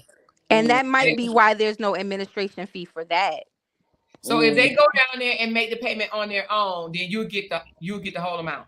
Yes. Yes, you'll get the full amount. Yes, ma'am. Now, see, I got child support. I only got back when I was younger. I got food stamps. I didn't get any other welfare or anything like that. I got food stamps. I got the full child support for my oldest son. And now I got multiple baby daddies. I had 2 on child support, 1 that was not on child support. The one that was not on child support, he wasn't on child support, 1, because his income, he didn't have any verifiable income, if y'all get my drift. Yeah. He didn't have any verifiable income, but also I didn't have to put him on child support because he did for his son without me asking. So it was never a problem. He would come to me before I knew, and he'd say, "Hey, Tanya, I got this stuff for Junior. Come and get it. I got these clothes. I got these shoes. School about to start. You don't have to worry about his clothes for school. I already got it. You just got to come get it." So it's different in different states for different people. But my oldest son, I got the full portion. But I mean, I've been in basically all of the situations. I've been the girlfriend who the baby mama was having issues and she needed help and we helped her. One, he could help her without asking me, but we just not gonna make it no habit because the last thing she gonna do is throw up in my face. Yeah, baby, he taking care of me too. Like we're not gonna have those kind of no. We're not gonna have. We're gonna draw It, a line. But as far as feeling guilty because I'm eating steak, even though I don't even eat meat, but because I'm eating steak and baked potatoes and she over there eating noodles, baby, that's her problem. right. Why am I feeling guilty for her life choices? She So wait a minute, chose. Tanya. You just said that you don't want to be put in a situation to where the baby mama is saying, "Yeah, he taking care of me too." Yeah, I mean, when you make it a, Hold on, y'all. when Hold on, you're baby. yes, when you're making it a everyday, when you're making it a every month. Hold on. I'm putting everybody mic on mute right quick. I'm putting everybody mic on mute. Hold on. There is a noise. I don't know what it is, but it's a very loud, rattling noise. I don't know what it is. Is everybody in a comfortable situation where you guys are not making a lot of noise? It's a lot of rattling noise. I'm gonna unmute everybody, but please be mindful that that rattling noise is loud. Okay. All right. So I'm gonna unmute everybody. Here we go. My mic was already muted, so it wasn't on me. Okay, go ahead, Tanya. So I asked the question, Tanya. So you're saying that you don't want to be put in a situation where the baby mom saying, "Yeah, he taking care of me and he taking care of you too." So whatever, So you don't want to, as a husband, as a wife or girlfriend, you're saying that you don't want to be put in that situation. Correct. And elaborate, if you will. Okay, because I don't want her getting comfortable, making it a every month habit.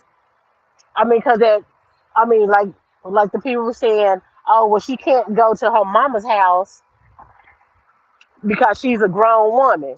Well, he can't help her every month because she's a grown woman. When do you start making better choices? When do you start taking accountability for your life decisions? Yes, that's his child, but he's not responsible for her. What about if he's not He, paying child support? I agree with that. if he's not paying child support, then if it's a case of, hey, the well-being of the child, you take care of the child. But again, his responsibility is not to take Hmm. care of her because she's making poor life choices.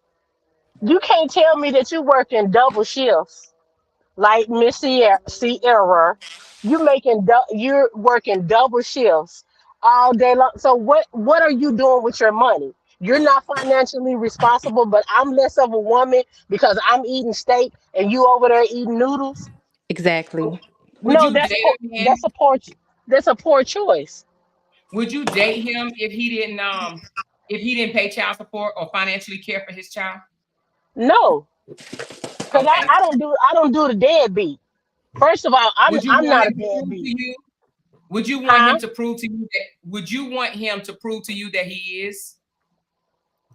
What Well, if he first of told all, you he is and he's really not? What if he told you he is, but he really not? Would you say first of all, what? I'm not Hold on, falling. hold on, I'm hold not on, falling for hold legions. on. Miss Tanya, hold on, baby girl. Listen, let me finish. What if he told you he was taking care of his child, but the baby mama was coming on social media saying that he's not, and so is the child?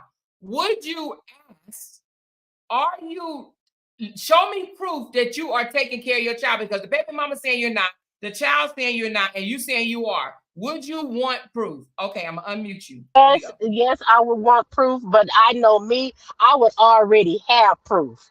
We getting that up front because How do you first of get all, proof?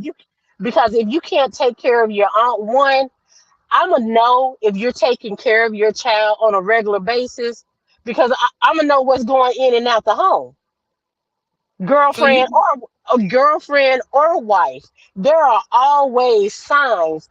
You know when a man is taking. First of all, if you ain't even seeing your child, I don't Mhm. never see your child. I already know that you're not taking care of your child. So I'm going, more than likely, I'm believing the baby mama because you're not taking care of her. I don't never see the child. You don't never see the child. You never, even if we don't live together, you're not saying, oh, well, hey, if it's a situation where the baby mama don't want you around the child, I don't want all your girlfriends around the child. If I'm a girlfriend, well, hey, I'm gonna have my daughter this weekend, or I'm gonna have my son this weekend, or I'm going to visit. I'm like, hey, okay, I'll see you when you come back. There are always signs. I'm not falling for the Legion lies. The proof is in the pudding, and I like chocolate, and so Now, I'm gonna. would you ask? See, okay, I think as a girlfriend, it's hard to know what's really going on. It's hard to know if he's really taking care of his child, because ain't no man that I know of is going to freely show you proof that he's, bank statements and stuff like that, that he's taking care of his child. What are you going to say? This month I paid this month. This month I paid that month. Or are you saying you're going to be like, no, call her up on the phone or send this payment? I want to see you send this payment right now. Like, how you know? How you going to know? You saying you're going to know the proof. How you going to know?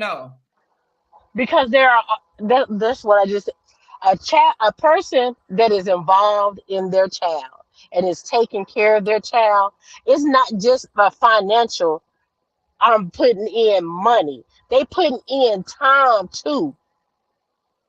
They spending time. They going to little league football games. They at recitals. That is an involved father. Okay, I get that. I People can understand what you're talk. They can talk all they want to. I'm looking at your actions.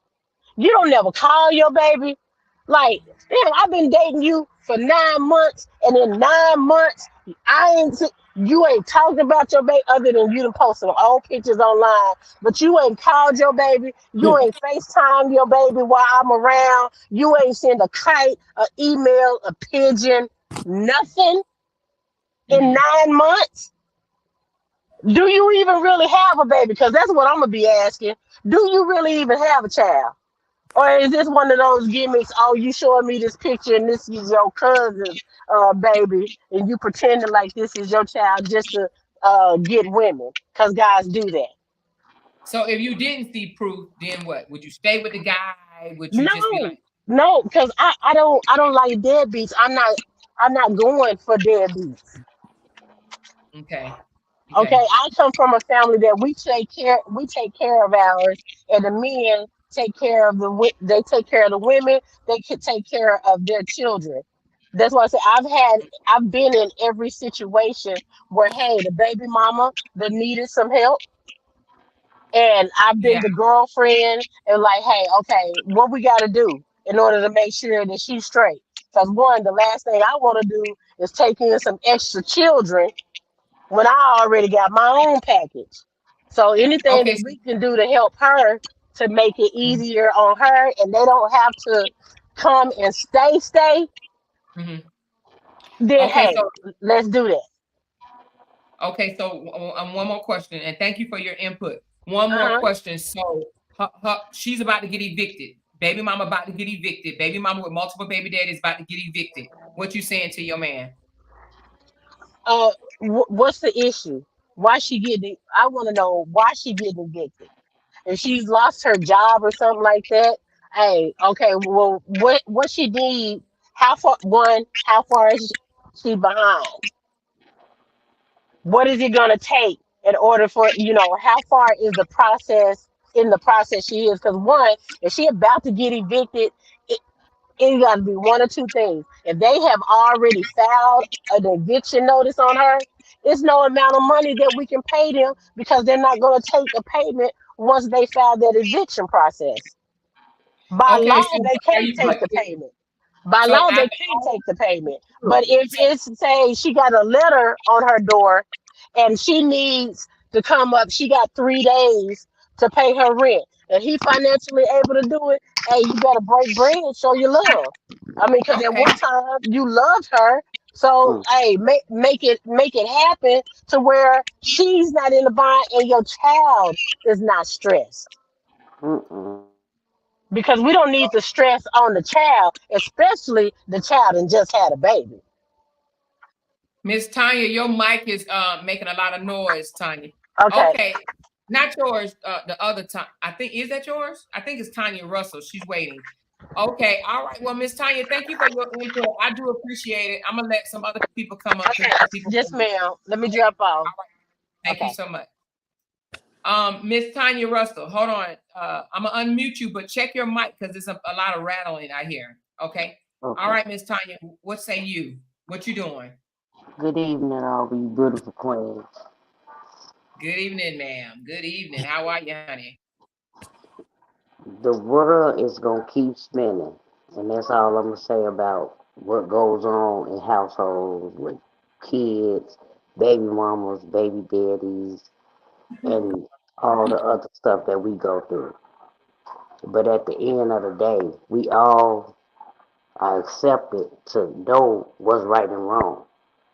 You know what I'm saying? When it Well, comes to life. elaborate a little bit more. Like, so what are you saying that you will allow your significant other to care for his baby mama financially? If they already had that in agreement when I met them, that's not my business when it comes to a man and another woman. You know what I'm saying? So are you saying that you It's different when it's a husband and a wife. And if you just a whatever, a significant other, and this, that, and the third, nobody has no grounds to tell either person what to do with themselves because how y'all know y'all gonna be together? How y'all know that it's gonna go further than where it's going? So everything should be at a limited when it comes to the parent and another co-parent. You know what I'm saying? It ain't never got to be a situation where somebody could say, okay, why you got to take care of your daughter? You should already be doing that. Nobody should be saying nothing about no kids. Kids off limits. If we both doing what we supposed to do towards for kids, nobody should be complaining about what you doing for your daughter or your son, and I shouldn't have to be telling you nothing about what I'm going through with my baby daddy and my kids. Period. So you think that's on that? You think that a boyfriend and girlfriend? Let me make sure I'm understanding you. You think that if you are boyfriend and girlfriend, the talk of what you do or what your baby daddy do for you is off limits. That conversation is off limits to your significant other, is what you're saying. About some kids because I got kids too. If he messing with me, you feel what I'm saying? So you're saying that you and your significant other, unless y'all married, y'all ain't talking about what the other parent does for the kids. We shouldn't. That shouldn't even be a conversation because that's not one of each other business. You know what I'm saying? So because how we know the relationship could go that far to be in a significant other relationship. So what if you found out that he just paid his baby mama rent last month? You don't care because it's his money, right? True. But at the end of the day, I'm not saying it like what he do with his money is my problem because we are just significant others. We're not a husband and wife. It's a two different streets that we all trying to ride on. Everybody ain't riding down that same street when it comes to relationships. My mama and daddy was in a relationship, and my daddy cheated on my mama, had a son. He moved that baby and my mama in our crib, and we accepted it, but my mama didn't accept it. You know what I'm saying? It's a difference when you go through it and you see what you have to see. But the younger and the worse it's getting is with the new generation, to me. Because my daughter going through the same thing. Like I told her, you got two different kids by two different niggas. If I knew what I knew, what you know now, why let him sit there and think he could give you what he want to give you, but you don't want to put him on child support? What did he do extra that he not supposed to be on child support? Well, you understand what I'm saying? The situation that Jazz and Miss Lady talked about, is she on I'm just saying when it comes to kids and food stamps and all that, if you don't put the nigga on child support, he can get away scot-free. He ain't got to do nothing. Because guess what? The government don't know that's his daughter, his son. The government don't know that's his daughter. That's just a baby in the system. Yeah, but Period. So did people you? saying that I told them I don't know who my baby daddy is. You know who your baby daddy is. Why wouldn't you put him on child support? Why wouldn't you want him to take care of your daughter or your son the same way you gotta take care of him? You think them niggas gonna care about if you get put out? No. They not gonna care about you getting put out. Why would they care about you getting put out when they gave you what they gave you? A baby, and that's it.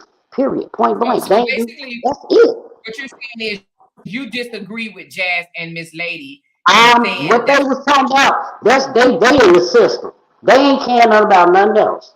They in the system already. You gotta be able to be in the system. If you're gonna be in the system, I was on child support and I was getting public assistance and I was working the job because guess what? If you claiming what you claiming, they gonna give you assistance. If you say you pay rent, you lights and gas, and you go down to the child support people and you add that to your income, you might don't get the same amount of money you was getting, but you still got enough to feed your kids. Don't let them niggas fool you with that extra. They be saying, oh, well, you gonna put them people on me? Yes, I'll put them people on you because you gonna either help or I'm gonna get the help. I'm still gonna get a late card. What is you talking about? I'm still But gonna be constant. That's how I feel about it. As long as you gonna do for your kids, you gonna do for your kids. Period. I Okay. don't care. Everybody got their own way of living. Okay. I'm gonna ask you one more question. Let's change it up a little bit. Is because you sound like you very passionate about this. So I okay. am. Now I am. I hear you, girl. So put yourself in the wife position now. You are a wife now. Okay. So now that you are a wife, how is your feelings of your husband financially providing extra outside of what the courts tell him he's supposed to do, outside of what they agreed on in the court document? The baby mama is about to be evicted and his child is in that house. Now tell me what you're gonna do. Okay, like I said earlier, my daddy did the same thing for his baby mama that he had a baby with on my mama. He moved that lady in my mama crib. His own mama told him, Charles, well, you shouldn't do that. You shouldn't put that lady in y'all house. This lady So cooked do you agree? Do you agree? So would you let your husband move his baby mama in your house? negative. Negative. But you I said your wouldn't. daddy did it though. So My your daddy. daddy did it, but I ain't finna let no other woman move in with me and her kids. That's So just your a daddy. So you're saying your father moved my his father. baby. Moved Uh-huh. that was his baby mama. He got the lady pregnant. Never told my mama. We found out that was my brother one Thanksgiving at my auntie house, and I told him that same night. I said, Dad, if you don't tell mom, I'ma tell her. You know what I'm saying? That's how. I'm sorry So for laughing, your y'all, mama but cool with that? I told my daddy, I said, Mom, Dad, if you don't tell her tonight, because we picked up from work, I said, if you don't tell her tonight, I'm telling her tomorrow. Because that's how my tongue was so hot. I want to tell her that night. I want to scream it to her in the back seat. Mom, I got another baby. You know what I'm saying? But he didn't tell her. Then the lady ended up coming over there acting a fool, and he let the lady move in with us. Like, where is your respect for your wife at? Like, I Well, know you what got did a your mama baby. do? But what did your My mama mama do? left. She left. Okay. She left. She told me, Tanya, if you want to go with me, we can go. But I can't stay here. And I felt everything she felt. Oh, okay. So it ended a relationship. What he did, his No, ex. no, that didn't end no relationship. Oh, it didn't He end it. still, She left he and went with still her. fought. He still fought for her. She took him back, and they still was in a husband and wife. They still married right now today. But But where he the baby got mama done. live? Where the baby mama She, live now? hey, she rest in peace. She died of cancer in like Oh, 2021 okay. Sorry or to hear that. 2020. That's what I Okay, so said. but let's come back a little bit, Tanya. Thank you. So you're saying that you're okay with him financially providing for his baby mama, is what you're saying? Yes or no? I thought that was a disrespect to my mama back then. No, I'm saying for Really. you. I ain't saying your Because mama. I'm saying he you right he now. could Would have you? did it in a better way. He could have took them to a motel. No. I'm talking about you. If Uh, you was married, not your mm, daddy. If you, if I was married, would you let your husband financially pay lights, pay rent, pay mortgage, pay car note, nah, pay nah, gas, buy nah, food? No, because he gonna have that in child support. And that's So why I say some of the women were saying what they getting benefits for. My sister has three different baby daddies. Two were outside her husband, and the two with her husband. Maybe them men didn't take care of her other two, but her husband's still there. Finna be 20 years together. And he got 6 kids, and she only got 4. So she accepted his 6 plus his grandkids. And that's why I say everybody got their own story, but we can't get mad at what men do. Everything well, we do, we always try it's to just we blame the ain't men. You yeah, gotta blame yourself, cause this the man you laid down with. When I see it, everybody try to get an excuse to that man. That man, whoever you laid down with, that's the circumstances you have to deal with. If he a bum, if he gonna take care of his kids, you don't want to let him on child support because you're gonna stop your benefits. That's you being greedy. Because you could do it if you want to do it, but if you can't do it, then that's what it's child support for. Why should your okay. kids be on the street? You understand what I'm saying? Like, just example. Just say you got two baby daddies, two different ones. One Mm-hmm. getting a job and one don't have. Both of them on child support. In my eyes, one Uh-huh. don't get better than the other. Both got to go on child support Right. I get you. because I agree one with gonna you. have to go work. If one work and then the other one don't, the other one know he gonna have to work then. Yeah, both of them need to work. Okay, That's what I'm I'm saying what saying. you're But you can have one that work and one don't work. So then you telling yourself, oh, he don't work, so I ain't gonna get no benefits. Guess what? In Chicago, they get locked up. Their license gets suspended. They go to jail. saying. I Ain't thought that no was in every just state, but I guess not. no. In Chicago, you owe back pay or you don't go for your appointments for child support, you go to jail. Yeah, I Ain't thought no that was like in every I'm just state. gonna tap you on your hand, sir, and say, oh, you don't need to go to jail. No, you're going to jail. Okay. And All you right. gotta Well, pay back. thank you, Thank Miss you. Tanya, so I much. I love appreciate y'all. I love y'all. I'm always in Butch. love you too, baby girl. Talk to you Okay, soon. thank you. Okay, all right. All right, it's good to get different perspectives of how people feel. I'm gonna say this. I'm a type of woman, and I'm not saying my way is right, because we all think differently. But I'm a type of woman that if I am dating you, I agree with what Tanya said. I don't know if it was the other Tanya.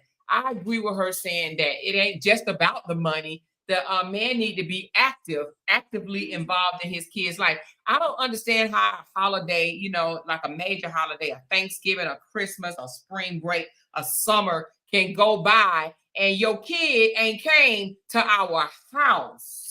You understand what I'm saying? Ain't came to our house and we've been together for years and spring breaks and Christmas and summers and Thanksgiving and that and all passed and you ain't seen your child. I don't understand that at all. Okay. So, as far as me asking what you doing with your money, if I'm your girlfriend, no, I'm kind of like Jazz. I don't care what you do with your money. When I'm your girlfriend, do what you want to do with your money. Flush it down the toilet for all I care, right? But the moment we start talking marriage and we moved on into marriage, yeah, I do care about what you do with your money. But I care more so if I'm your girlfriend. It ain't even about the money. It's when the last time have you seen your daughter? Why your daughter has not come, like, are you going to see her and you going to pick her up? Like, where she live? And have you talked to the mama? And yeah, I'm going to want to know what's going on. If a man is going years or months without seeing his daughter, I'm going to want to know why.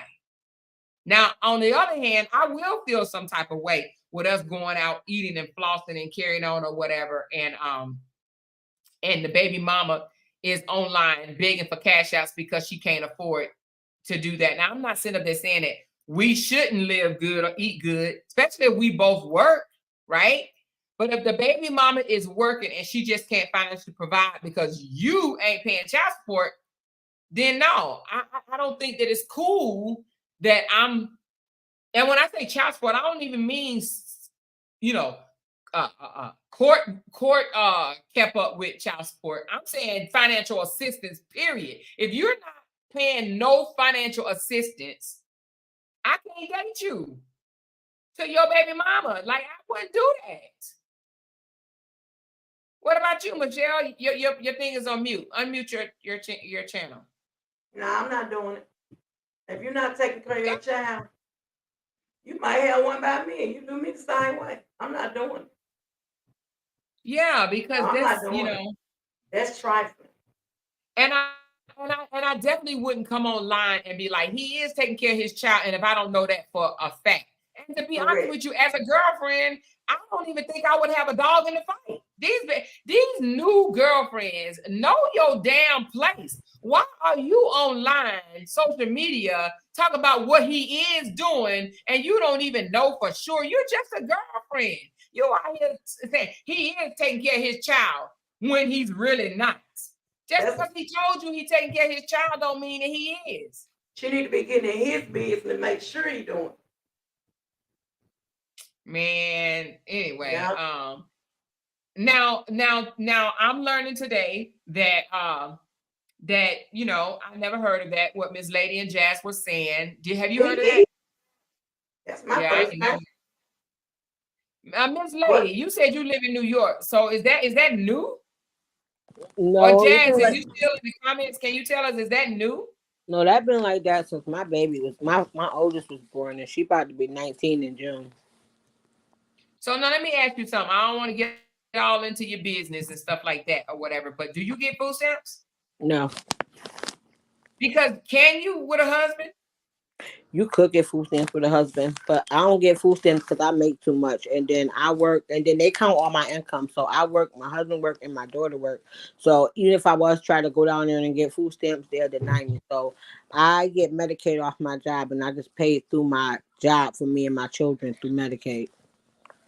So I don't get no assistance from them down there, because if I was to get, even if I was trying to go get some assistance, they still tell me that it's too much income coming in my household. So, but is food stamps a lot to deny child support? I mean, is it a lot? It all depends on the household. You get food stamps depending on how many people in your household. So for me, it will be 5 people. So I would get a good amount if I was to get them. And so only way I'll be able to get food stamps and where I'm at, I don't know about everybody else, is if nobody in my house is working and I have no job, I have no income, and I just need them to help me, then they'll help me. And they'll give me, they'll pay my rent and they'll give me food stamps. But because I have a job, my daughter have a job, and also my husband has a job, there's no way I'll qualify for any assistance. Oh, well, I will have to say, you know, I can listen with compassion for everybody's story, but I just don't agree with letting the daddy off scot-free. I can't get no. I mean, but you know what, Mr. Moore, with that, letting the daddy off scot-free, so just like Jazz was saying, you can go down there and say, I want to put him on child support, right? You're not letting him off scot-free. He's on child support, but he's still not going to pay if he don't want to pay. And you're still getting deduct from what you can be getting if you just say, I don't want to put him on. So if I go down there and say, I don't know who my baby daddy is, I might get $100 in food stamps. Compared to if I go down there and say, I know who my baby daddy is, they're going to put him on child support. Now they're only going to give me $20, $30 in food stamps. That's what Jazz was saying. Okay, but if you get $20 in food stamps, like what Tanya was saying, that's still giving it's still gonna help. It's still gonna help, but it's like, would you rather get $20 or you rather get $100? I'd rather get $20 from that damn man. That's his responsibility. But he's I'd rather not him have to go out and do what he got to do to make money to take care of a child. But what if he's not giving it? What if he's not going to give it no matter what? Ass baby daddy, you are not about to just go and floss around the world and not financially provide, and you doing. But you know what, Mr. Moore? It is guys out here like that has a court order and still don't pay, and the mother is suffering from it. Okay, so I'm from the era. I know I'm old as shit. I'm 51. They lock motherfuckers up that don't pay child support. When I was they suspend their license until they pay it up in New York. Okay, they don't lock them up because in Philadelphia they lock them up. In Trenton, New Jersey, they lock them up. Well, they not really. You don't. What you gonna go jail for a week or two and then get out? You don't really get locked up. You don't spend no time for not paying child. If that's the case, my baby father should have been locked up 18 years ago, honey. 18 years ago. He So ain't you go saying that nowhere yet. your baby daddy don't pay child support at all? Does He he work? hasn't paid a child. My daughter is 18 years old, and I can tell you, I can count on my hands how many times I got a child support payment from that man. And he But ain't does been he in work? nobody's jail or prison for child support. He Does don't he have work? a license. He can never get a license, and that's about it. I mean, that's I crazy. never put my kids' So father on child support. you said you haven't? No. Did he pay child One support? okay, when I was Did young, he my financially provide? my oldest kid, well, he was in the street, but my oldest kid father, he died at what, 22, 21. But I never went down there to child support on mom. I never went. Somebody said you have to live it to understand it. You I have guess to live so. it to understand it, because I listen, never it's went. hard. It's hard. You can go down there, you could tell them people, you can get them people the saddest story. They don't care. That income is going to count. Even if that man, okay, so say if he go get him a little Burger King job, they're gonna take the little couple dollars out his check every week, and he gonna quit his job because he don't want them to take the money from him. So now you still stuck not getting nothing from that man. Now, see, they don't do that in Tennessee. Now, that part, that's new to me. Like, just say if they got to pay $300 a month.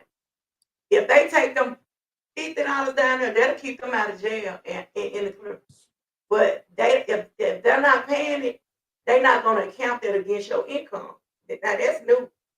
Yeah, it's different in different That's states, new. different rules. And I'm gonna look it up and send it to you, Mr. Moore. They will That's literally, you awesome. just will literally just I don't know. It's crazy. It's hard living in New York.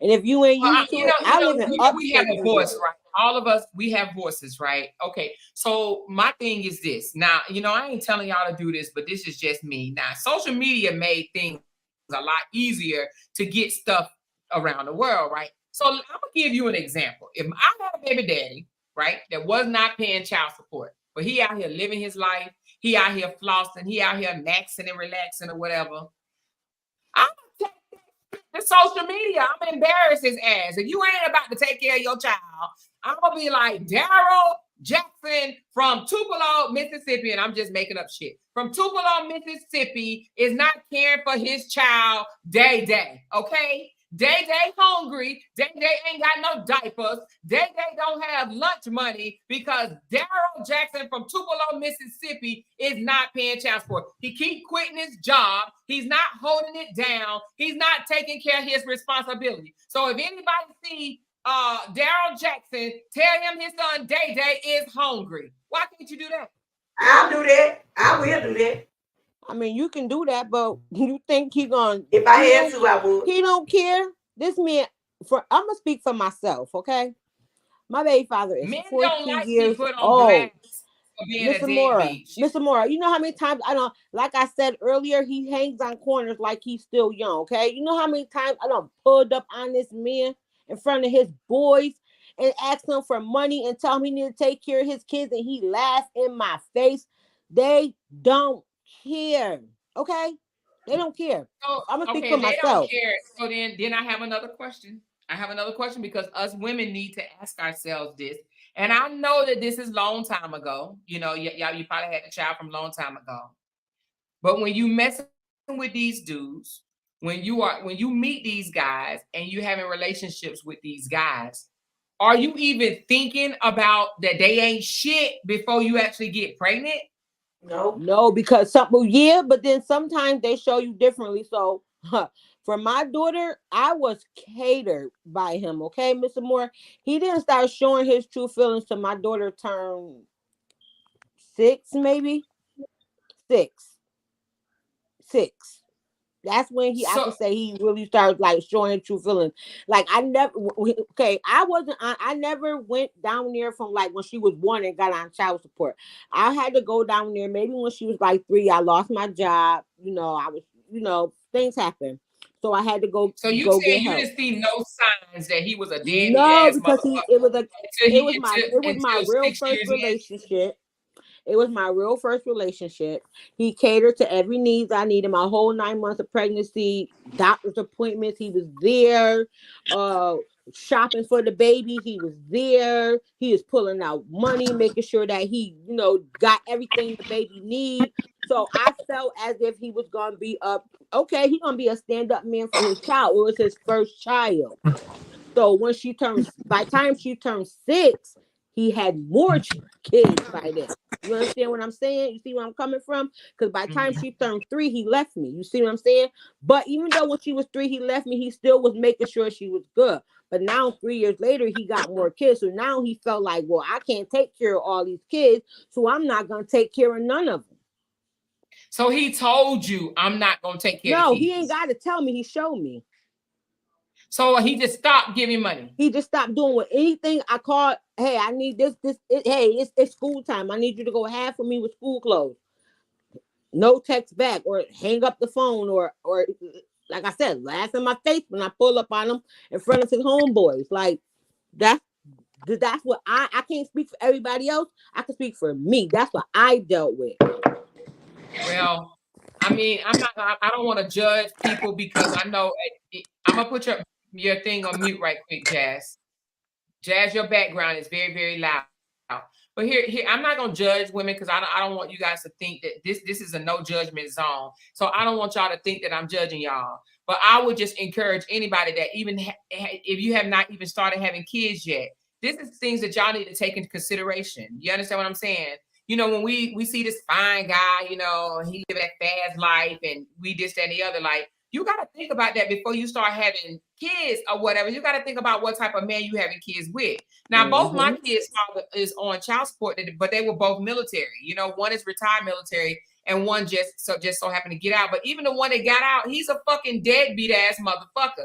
But guess what? And he told me, I don't care. I ain't paying you shit. You make more money than me. Okay, nigga. Let me show you better than I can tell you, because he actually told me, go stick the white man on me. Okay, let me just go on and do that. And I went down and put child support on him. And his girlfriend called me begging me to take child support off. I never did. If you're going to have a job, your child going to eat, period. I don't give a damn what you do. I don't care if you got to go mop floors. Your child going to eat. And I wasn't letting off that neck. So now, but I am also a determined type person. I'm going to go out there and get it myself. But you ain't about to just walk around here. When I tell you, I mean this with every bone, breath in my body. You ain't about to walk around and eat, and your child ain't eating. And I mean, your child gonna eat because they with me, period. But you ain't about to walk around here and be able to holler Father Gang or Father of the motherfucking Year or whatever. Oh no, I'm gonna make your life hard for your child. I'm gonna make your life hard. Like me, like it wasn't just, he wasn't paying child support and I was just letting it get swept under the rug. Oh no, it's okay. Because I'm gonna take care of my child, brother. But I'm gonna make your life hard. Like when I say I made his life hard. Like he walked around 3 months with one outfit. I made his life hard. I was not playing with him. Like I made his life hard. How do you make his life hard? I don't get it. What do you mean? I bleached every piece of clothing he had. I shot every piece of anything he had away. Like you trying to go to jail. I don't recommend you doing things that gonna get yourself. More, but listen, when you can walk around here in $100 outfit, but you can't buy my child nothing, that's a problem. But that's what I don't understand. Listen, I think that what we're missing here is somebody put it in the comments. They said laws change all the time. Every year, laws are being updated and changed. We need to stop for a moment and look up the laws for fathers paying child support and mothers if there's deadbeat mamas out there. But we have to look up what the new laws are. There has to be some type of updated law in your state that we just don't know nothing about that will enforce these men in paying money for their child. There has to be. If I started this long time ago, back in the 80s or the 90s or whatever, of enforcing a daddy to pay for his child, I'm sure in 2024, there's have to be something put in place that will ensure that your child get financial assistance. They garnishing checks these days, y'all. Yeah, they're garnish their check, but what if they garnish their check and then they quit their job? Okay, then how are they living? They go sell drugs. Women, they go sell drugs. Exactly. So women, they got women out here in 2024 that's fully financially providing for men. Yes, ma'am. Am I muted? No, we can hear you, Jazz. Okay, so my daughter's father, his favorite thing to do, and when I say he has 7 baby mothers, this is why. His favorite thing to do is date women that live in the projects, pay the minimum amount of bills, and keep it moving. He's never had his own place. This is just what he does. He'll drive their car. He might pay their electricity bill. They think that he's just the sweetest, not knowing him. And most of the time, these are the women that are getting pregnant. And once they're pregnant, now you're seeing another side of him. Like, where are your children? You're so loud with what you do for them, but when you really are paying attention, you're not doing anything. It's nothing to show there. And the way that the children feel about you show that you're not doing anything because they don't have any respect for you. They don't like you. Like it's all of them.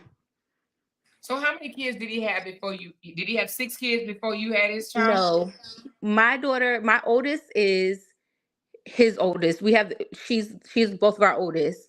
So, okay, so but you had the baby first. I did have him first, but I had a lot of things going on. So he kind of was my rebound. So even though I got pregnant from him, I went back to my high school sweetheart immediately. And then he had more kids, and then so you got the oldest, and so he got 7 kids. You had the first baby, and then how many babies did he have before you had another one? I think we can't hear you, Jazz. Jazz, I think something happened to her phone. So when she come back, I guess we'll find out. She said in some states, if they have a certain amount of kids, they don't have to pay child support. What?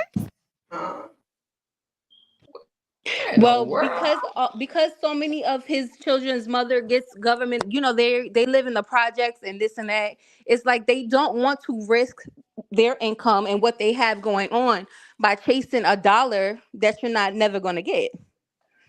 He works under the table. He likes to be in the streets. And if he does get a job, he won't keep it for more than 3 months because by then they're going to start tracking his income and he's going to quit. This is so woo, child. Mr. Moore, I'm trying to send you something right now. I'm trying to see how I send it to you. It breaks down to you everything that would happen in New York if they don't pay child support. Basically, they're not going to jail. But I'm trying to send it to you. And then I also wanted to comment on blasting him on social media.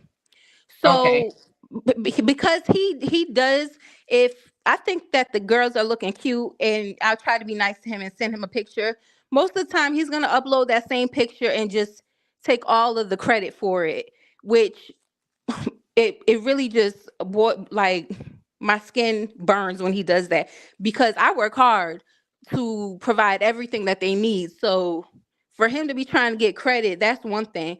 But I don't blast him because no matter what I say about you is one thing. People, when they talk to you and they see you, they know.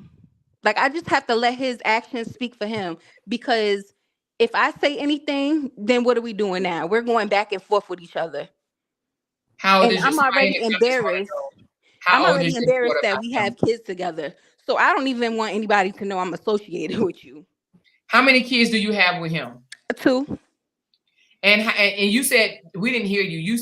The first baby y'all share together is his first one, and then how many other kids he have in between your first one and the next one? So my oldest she turns 16 in June, and then he has a child that will turn 16 in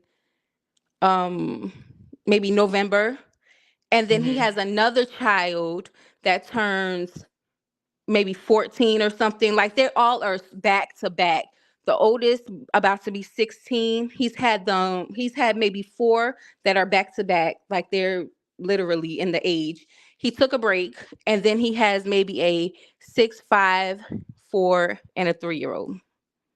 And then your youngest one from him is how old? My youngest from him is 11. So you got a 16 and then an 11. Right. And in between that, I do have a son with my ex-husband. And this is what I say. I had to get my things together because I was all over the place. Yeah, we understand. I mean, shit happens. Yeah, but, yeah. You know, I don't. You know, I do understand. I mean, I have heard of men quitting their jobs so they won't have to pay child support, which I think is stupid. But what I don't understand is how can a woman just come slide in and save the damn day, and allow a man to stay with her without working or without bringing in any type of financial assistance? You know, that's not the type of person I am, and I would never. You know, I can't see myself with a man that didn't have his own finances. You know, but that's me. Wait a minute, did she say 21 kids? She said if you have 21 kids in Louisiana, they don't have to pay. I have a homeboy that have 21 kids. So so the more kids you have, the less, I mean, you don't have, who pays then? If you have 21 kids, you just don't pay? I never heard of this shit, y'all. Yeah, that's different states, different things for different folks. Because I don't care how many kids you got in New York, you paying for every last one of them. You can have 50 of them suckers. You paying for 50 kids. But you saying that you're paying, but in the same breath, Miss Lady, but I'm just he's gonna have an order. Let's just say that he gonna have a court order for 50 kids. It don't matter. Because I think that's the big thing that people are missing. You can put them on child support for the rest of your life, but you can't make them pay it. You cannot make them go down there and pay it. Even the people can't make them pay it. I know for some people, sorry. For some people that might seem like, well, how is he living? You know, how is he, you know, how can you get away with that? It's not hard at all. Yeah. Because a lot of these guys are in the streets, or like I said, they have somebody else taking care of them, or they skip around on jobs. So once you get the garnishments start coming, because it takes a minute for that to all kick in. So once the government picks up on that you're working and starts garnishing your checks, then you quit and you go to another job. Or they take the easy way out and they sell drugs and take care of themselves that way so nobody can count their money. Exactly. Well, let's kind of get back to our topic that we were talking about. Okay, so we kind of got off a little bit. We kind of turned left. So, but as far as a baby mama being kicked out or evicted, let's just say evicted, or can no longer afford the rent and she has to go stay in a hotel.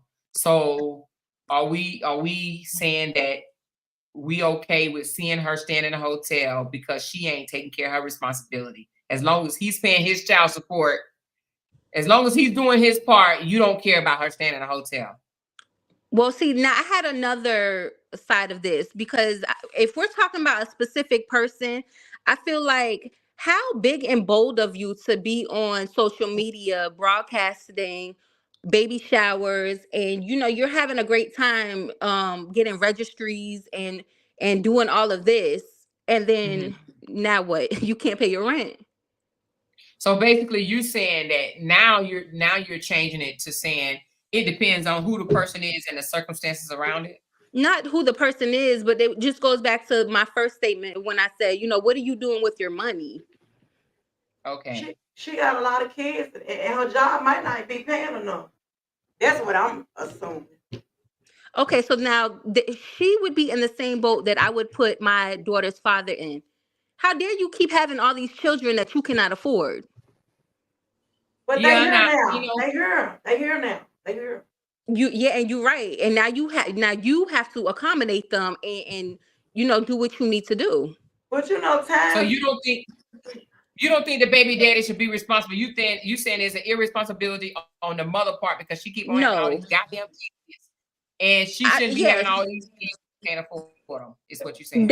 Definitely that. But as the father, your responsibility is always your child. So if you see that your child is in a situation that's not productive, you know, they're not thriving and doing well, you as a parent need to remove your child from that situation. Okay, so here's another question. Here's a question, audience. Here's a question. And it's a hard one. It is a hard question, okay? Your child don't want to come stay with you. Don't want to go stay with daddy. Would you legally go through the court, don't care what your child say, and petition the court and say, I want the court to make, because your child is still underage, I want the court to order my child to come live with me because her mother cannot financially provide for her? Absolutely. No matter if the child want to come stay with you no or matter. Not. It does not matter. Your legal responsibility is to be taking care of your child. I don't care how you feel about it. If you have nowhere to live, then what? You just stay there. Okay, so what do y'all say, audience? What do y'all say down there in the comments? What do y'all say? Would you, despite whether your child want to come live with you or not, would you force the court or go to the court and force that child that don't want to come live with you to come live with you because her mother cannot financially provide for her? I will, but it's kind of like a sticky situation because she don't want to be there, right? And we're gonna speak facts, okay? She don't want to be there. She's old enough to say she don't want to be there. At this point, she's making grown decisions. Having a baby, grown decisions. So me bringing you in my household might cause confliction. So I don't know if I'm gonna bring you in my household if you don't want to be here. I mean, kids are confliction regardless. Like they're confusion. But what's the alternative? You live on the street or you go to foster care? Right. So if I'm offering you my household, like I said, she got a baby now. You grown. I'm offering you and your child my household, and you telling me you don't want to stay here. You rather be in a hotel with your mama. I'm not gonna go through the course to deal with that when you don't want to be there. I am. You don't have that right to say no. So basically, you're saying, Miss Lady, if she don't want to be there, you're not gonna force it. I'm not gonna force it. I'm not gonna bring that problem into my household. But Jazz and Michelle, you're saying because she's a minor, yes, you would go through the courts and force her to come live with you, even if she don't want to live with you. Yes, and that's also me having personal experience with that. I lived with my mom all of my teenage years, going through some really hard things where my dad was more than capable of me living with him. And because I didn't say anything to him, he just didn't do more about it. And he has regrets for that because as a parent, what do you look like telling your parent, no, I'm not coming with you? So you saying your dad wished that he would have forced you to come? Right. And once he told me that, me being grown, looking at the situation now, I agree with him. He should have done more. And my life would have been so much different had he stepped in and done that when he saw that we was having a tough time. And then I look at my 16-year-old and I wish he might tell me, no, I don't want to live with you. You know, like you don't get to say that. I don't care. Come up, S. Hawkins. She says she is going through that right now. We want to hear from you, S. Hawkins. We would like to hear from you. She says she's going through it right now. So, but I agree with you. I will force my child to come stay with me, whether she wanted to or not, if that kept her from being homeless. Yes, I would. I mean, that's the part of being a parent, you know, doing what you know is right. And, you know, for somebody to always be calling out structure, that is the structure. You making your child do something that they don't want to do because you know that's the right thing for them. Right. But he do that for Facebook. He don't exactly. But that's what I'm speaking as of his situation. His situation is he would get that baby there and make the situation worse. Sure would. That's what I'm speaking of. I'm speaking of his situation. He will get that child and that baby there and make the situation worse. How do you say so? What makes because you say they that? don't get along apart. So imagine them together. Yeah. Imagine them together. But it's the financial resources and It's the financial resources and the roof over the head, isn't it, or no? But I don't Right. honestly. I don't think. I don't think she will want it. I don't think that baby will want it from I him. don't Look think what she she. should be over there. Look He what kept he have. talking the baby out. He let millions of women drag her through social media. Why would I she want to understand be it. Well, around him? She don't want well, Miss to. Caramel Cutie said, if I was the child and I don't want to be there, I'm not gonna stay. I will live in a foster home. I am not going. Exactly. And you know what? This goes to speak on the type of mother she's going to turn to be. Because if you know that there is a situation better for you and your newborn, regardless of how you feel about your father, if you know that there's going to be a roof over you and your newborn baby's head and food in the refrigerator, sometimes you got to bite the bullet and say, okay, this is a temporary situation, but I got to do what I got to do. But then she got a retarded mother that's in her head saying, Desharia, we in the hotel. I ain't mean to say no names, but we in the hotel. You have a roof. You don't need to be over there. He's going to, that's what kind of, like, I'm speaking on the real situation. The real situation is we talking about him and her and the baby who him or her don't have a brain at all. And they will make the situation worse because it's going to be him. Guess what we leaving out? Guess what we leaving out? Somebody just said it in the comments. She already, having sex, and she got a man. She ain't got to leave her man. Her man lives. You. That's what I'm saying. She's grown at this point. This girl is not a baby. This is a grown She's woman. not grown. She's making a grown decisions these were the decisions that I was making at 16. You was making these decisions at 16? Yeah, I wanted to stay with my mother because I wanted to be with my high school sweetheart. That was not a good situation for me. We were homeless. And I didn't want to leave Georgia. That's ridiculous for a child to be making that type of decision. Yeah, you are I not agree. even thinking like an adult. This lady, I don't agree with you on this one, honey. She don't have to. I don't care if she got a baby. She don't get to make those decisions. And just like Jazz said, hold on, Jazz said that she wished that her daddy would have done more and got her out of that situation. Because now look, she stayed because she was 16 and in love. So she stayed homeless because of her man. And that should not have been put on a child to make. Exactly. Right. That's not your decision. She got her mother over there who probably you grown. I don't like when people say that shit either. Yeah, she's not grown. Y'all forgetting something. What about the conversation he had about with the other granddad about getting rid of that baby?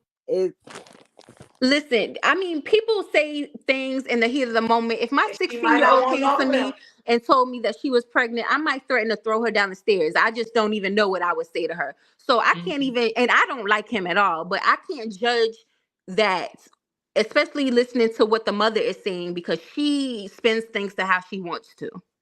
He's predictable though. I mean, it's I can't say that it didn't happen, but the child is here. She's here. He has a nice house at that. Like, girl, go over there, stay with your daddy, and get the benefits. He wants to keep throwing that camera on you and your baby's face.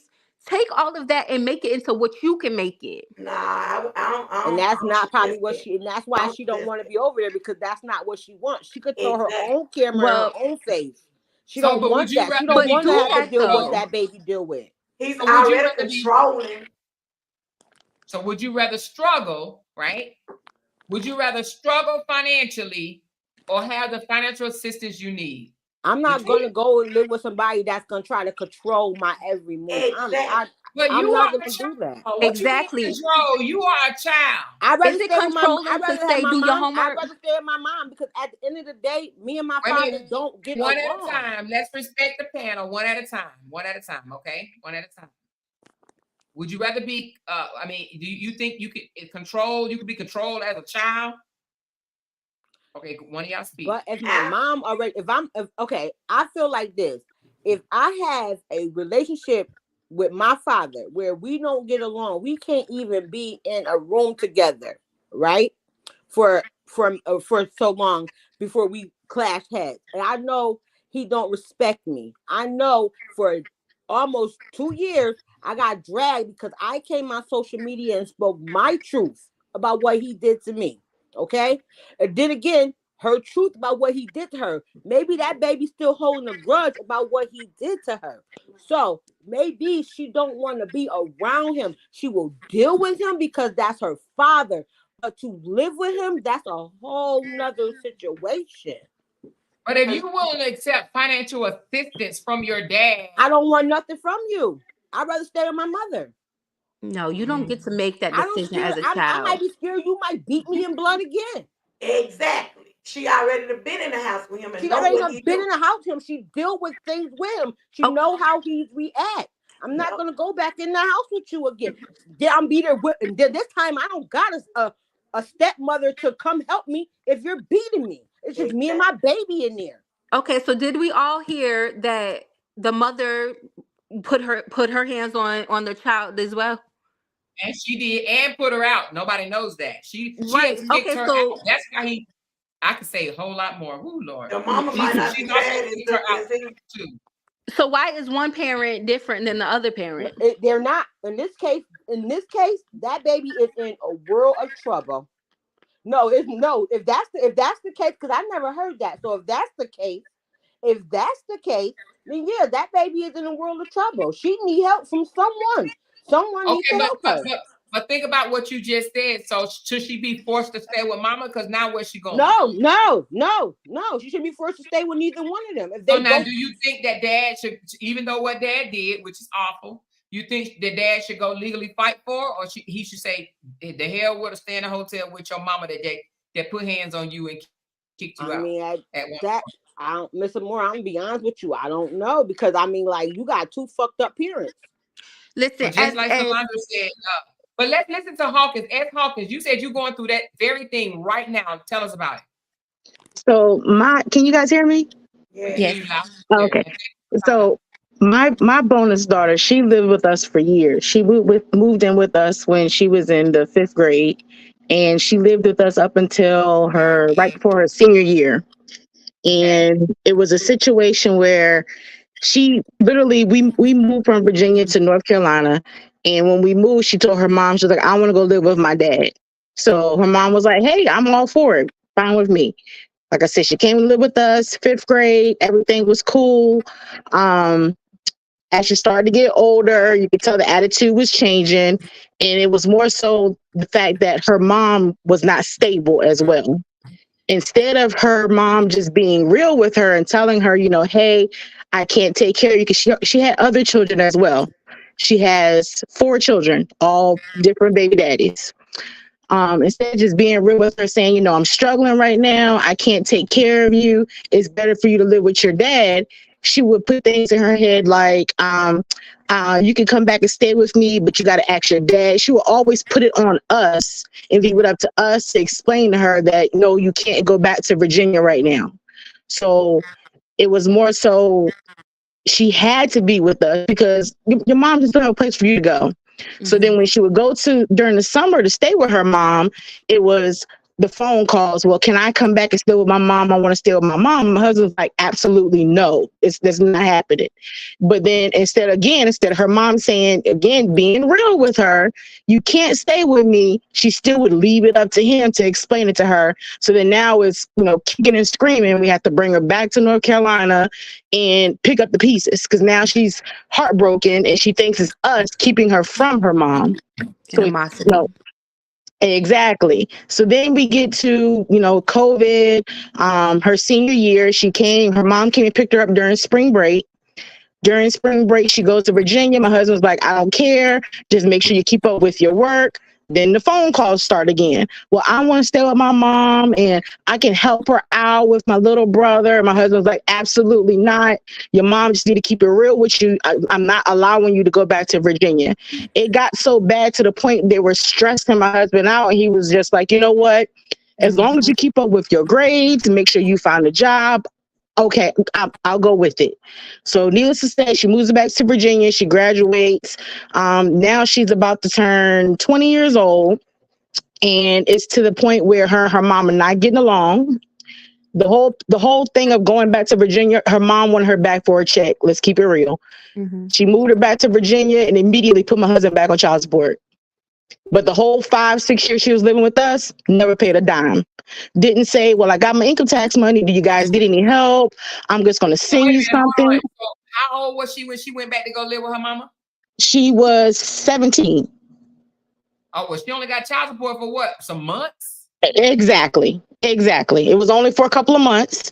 My husband fought it tooth and nails. Like, he was like, I don't mind paying the child support, but we had such a good relationship. Why couldn't you just call me if you needed help, if you needed something? Why didn't you just reach out to me? So she went behind his back and applied for TANF. Did she pay child support when y'all had him? Hell no. No, she wrong for that shit. She didn't give us a red cent. She got her income tax money. 17 years old and put him on child support? She waited until her senior year, and when she moved back to Virginia, she put him back on child support. She only got child support for a couple years because she graduated in June, and then she turned 18 in September. So child support stopped. And guess what happened once child support stopped? Phone calls started. I need you to come back and pick your daughter up. But are you sure that she put him on child support, or was it automatic because she was probably already getting TANF? So she wasn't getting TANF at first.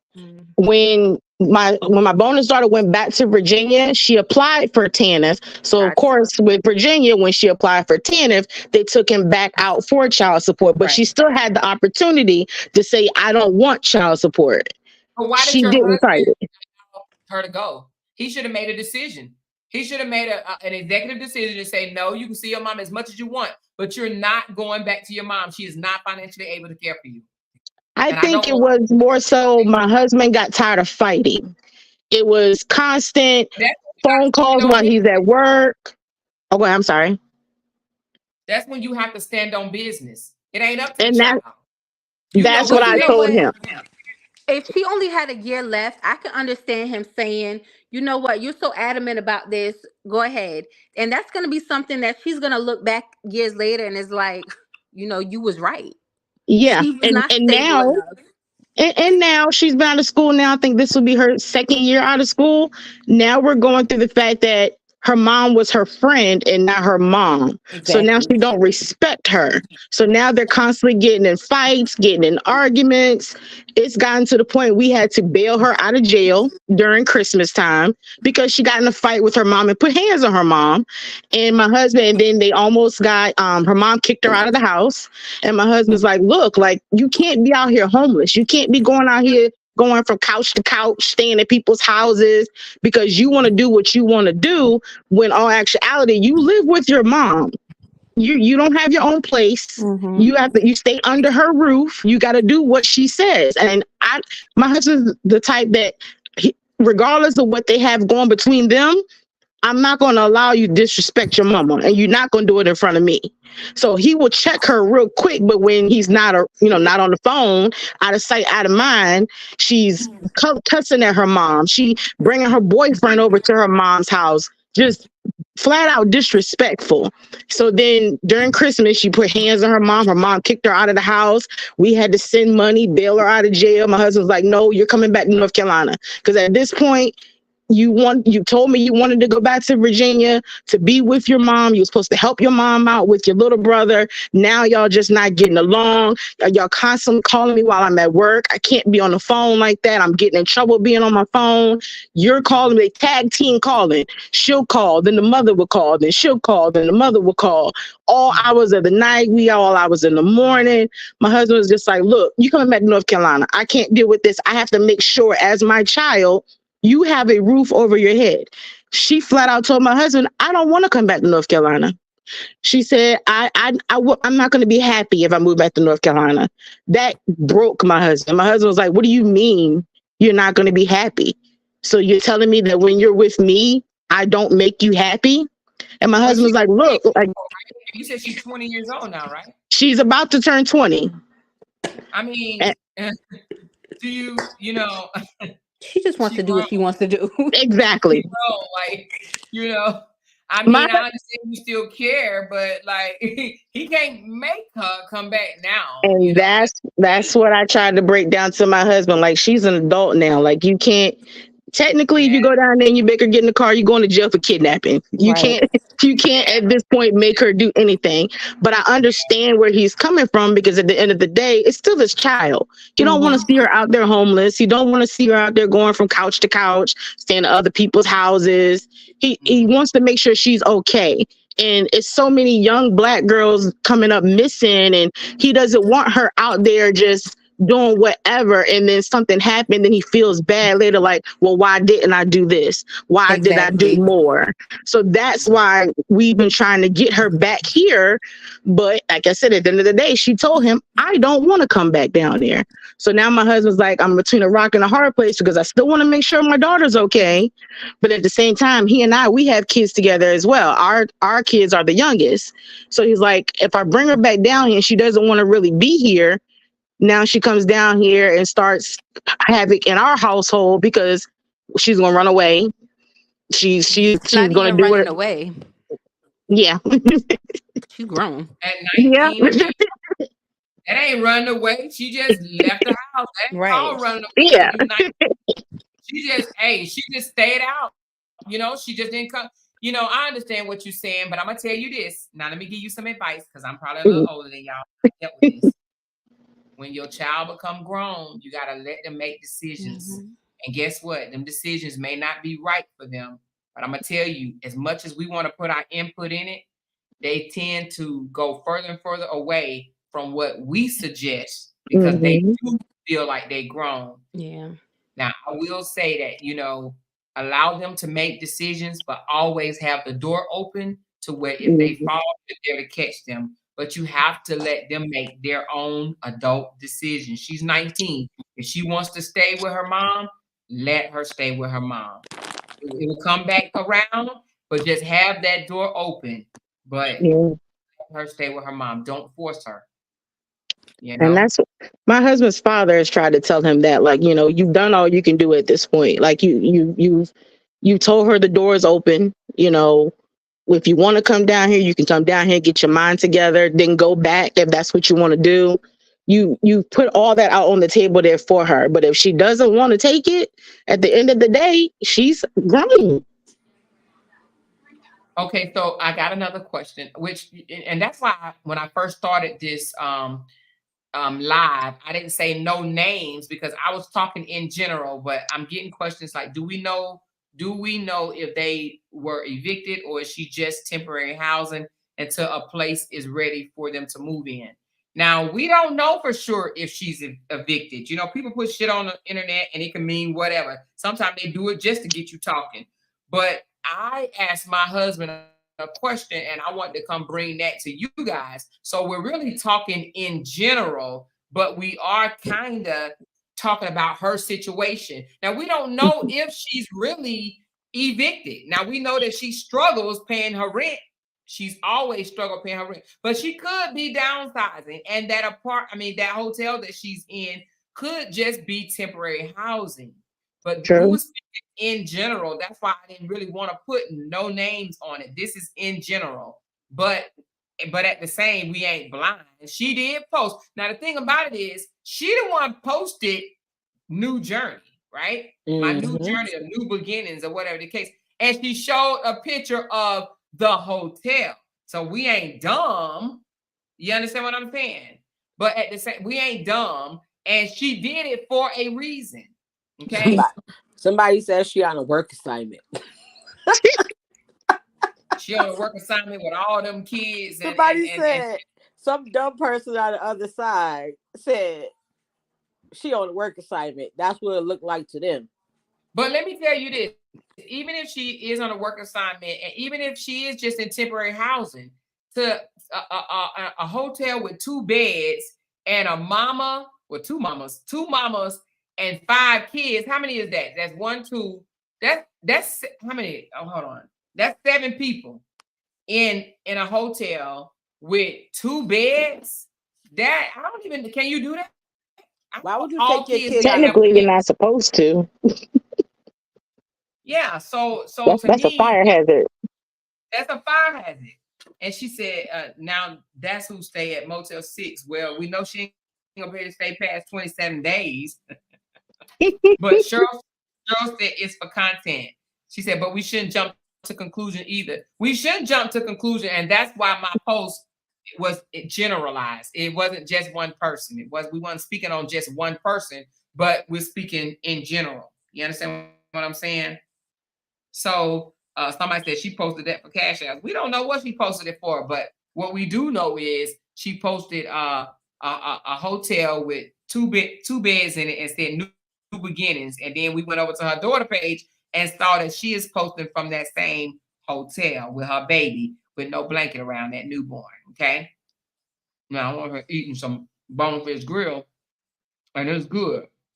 But no, this is good discussion. Always got you some Bonefish Grill, Miss Amora. My husband just brought it here to me. So the thing about it is, I just wanted to, in general, to know how we feel about our husbands, boyfriends, significant others helping their baby mama financially. That's what this was about. She said that baby needs to be clean, sanitized place. That's if it's true. So, but anyway, I pray if it is true, if they is going through that, I pray that she get help and that it take her out of that. And if she's not going through that, thank God, because nobody should be going through that, especially with kids. She has smaller kids, not just the oldest one. She has smaller kids, and then the daughter do have a newborn baby. So I pray and hope that if that is their situation, they get out of it, because no mother, no grandmother or child should be going through that. So I'm not talking down on them at all, and if that is the situation, I will hope and pray that Grandpa step up and help out. That's it. That's all. I hope and pray that's what she's not going through. But at the end of the day, karma is that thing called karma. So, do you think the kids should suffer because of the baby mama? No, kids should never suffer because of that. No. Kids are innocents. Kids ain't had nothing to do with what she did. It's sad that kids have to suffer because of the mama's choices, but no, they shouldn't have to go through it. But Miss Moran, I'm gonna drop down. Like I said, I send my prayers out to Sierra and in the Shire, and I wish the best for both of them. That is it's a sad situation. It really is. But I love y'all. Thank you, Miss Lady, for coming and giving me. This was a great conversation. Yeah, it's definitely a great conversation, because all of us mothers may have either been a baby mama or a girlfriend or boyfriend. I mean, girlfriend. But at the end of the day, I'm a woman first. I'm a woman first, and I gotta think like a woman. And as a woman, I don't want to never see another woman dealing with something like that. Like that's no. I have a heart, and a person with a heart gonna say that. You don't want to see another woman with their children going through stuff like that. That's hurtful. So like I pray that she's not going through that. Okay, Jasmine's coming back up to ask a question. Thank you so much, Miss Lady, for your input. Oh, Miss. All right, everybody. Good night. Okay, good night, Miss Lady. So, Michelle, what you thinking up here, girl? What you thinking, child? What you thinking? I'm just listening. She should have took Bree, if it is her. She should have took Bree for advice a long time ago and made her some money out this internet. She should have took the advice a long time ago. And made her. I agree. And she wouldn't be going through it if that's her. Is that me? Okay, Jazz, you said you had a question. What's up, baby? Yes, I wanted to know, what did anyone think that the daughter would still be pregnant if she still lived with her father? And I have to mute myself because my baby got up. But I just want to know if you guys think that she would be pregnant if she lived with her father still. No. I don't think so. Okay, elaborate. Why you don't think she would? I don't think she would have been, because she would have been. She was at home normally by herself with them children. She would have been around Bree, not even her father, doing stuff at community. You see what I'm saying? I don't think she would have been pregnant. That's a hard question, but what I would say is, I think that I don't even know if it goes as far as her living with her father, right? I think that if her father was still active in her life, meaning still, even if she still stayed with her mom, but he was still active, meaning calling, coming to get her, this, that, and the other. I don't think that her mind would have been stuck on having sex versus other shit that people do when they're 16. You know what I mean? Mm-hmm. I think when you're going through a lot, because I do think that she went through a lot. She got publicly humiliated, publicly embarrassed on social media. I think that she went to somewhere that somebody gave her special attention. So I think she sought attention that she should have gotten from her parents, both of them. I think she sought that from someone else.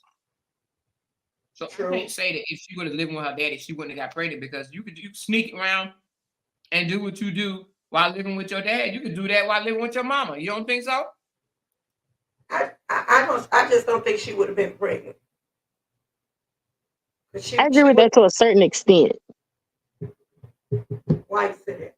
Because she had more freedom. I agree with you when you say that with her mom, she was there by herself.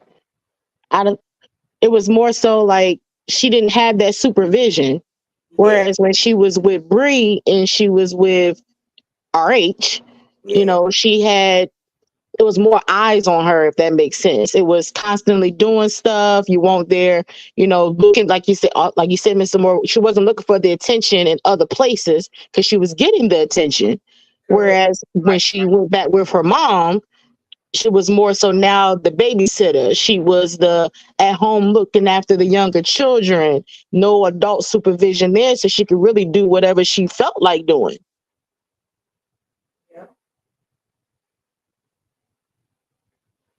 My thoughts. I see what you're saying. So some of the comments, somebody said she would have been acting like a child if she was with Bree and RH. Somebody said he is strict as F, and that's the reason why they fell out. She wanted to go out to the mall, and he did not want her to. And somebody said, I said, to go take parenting classes anyway. You can get pregnant at school. One of my daughter's old friends walked to Home Depot and screwed in the bathroom and got pregnant, and her aunt is strict on her. Woo, Lord, child. She went. So you trying to say when the coochie hot is just hot, you're going to go anyway and get it, is what you're saying, whether you living with your mama or your daddy. Is that what you're saying, girl? When it's jumping, you just want it to be touched? I don't know. Touch, like beloved, touch me on the inside. Y'all remember that movie? X Factor said, I think she has more structure when she was living in Atlanta. Okay. Yeah. I agree with that. And somebody said with him, she would have still found a way. Okay. And Marilyn said, shit, they doing it in the school bathroom? Really? Well, that's nasty. Oh, child, don't even put that image in my head. I got a teenager. Child. El Rose said, it's a catch-22 with those strict fathers, though. My daddy scared me straight. Now, I'm going to tell you something. Now, I was a teenage mom, but, I had my baby when I was 18. But I will say, and I was a two-parent home, I would say it don't have nothing to do with your parents, in my opinion. It's that pressure from them damn friends that you be hanging around and shit, and you telling them that you still a virgin, and they laughing at you and picking at you and shit like that, and then you hook up with a guy and he's saying stuff like, I love you and I want to be the first and I want you to have my baby and all this old bullshit that you ain't used to hearing. So sometimes it's about not hearing things that you want to hear, like I love you and you're beautiful and you're amazing and you're magnificent. So it's also peer pressure, is the lack of affirmation from your parents, is the lack of confidence. It goes a lot, It ain't just that your mom and daddy, are strict or not strict. My parents were strict. But on Sundays, they allowed me to go to the park. And on Sundays, that's when I met a boy. You understand what I'm saying? Sundays is when I met a boy. Sundays is when me and the boys used to sneak and go to the bowling alley. Sundays when me and the boy used to go spend the time in his barracks. Sunday, honey. It was Sunday. It was Sunday. Sunday is supposed to be the day of the Lord, Miss Amora. Well, Sunday was the only day I can go hang in the park. Do you understand what I'm trying to say?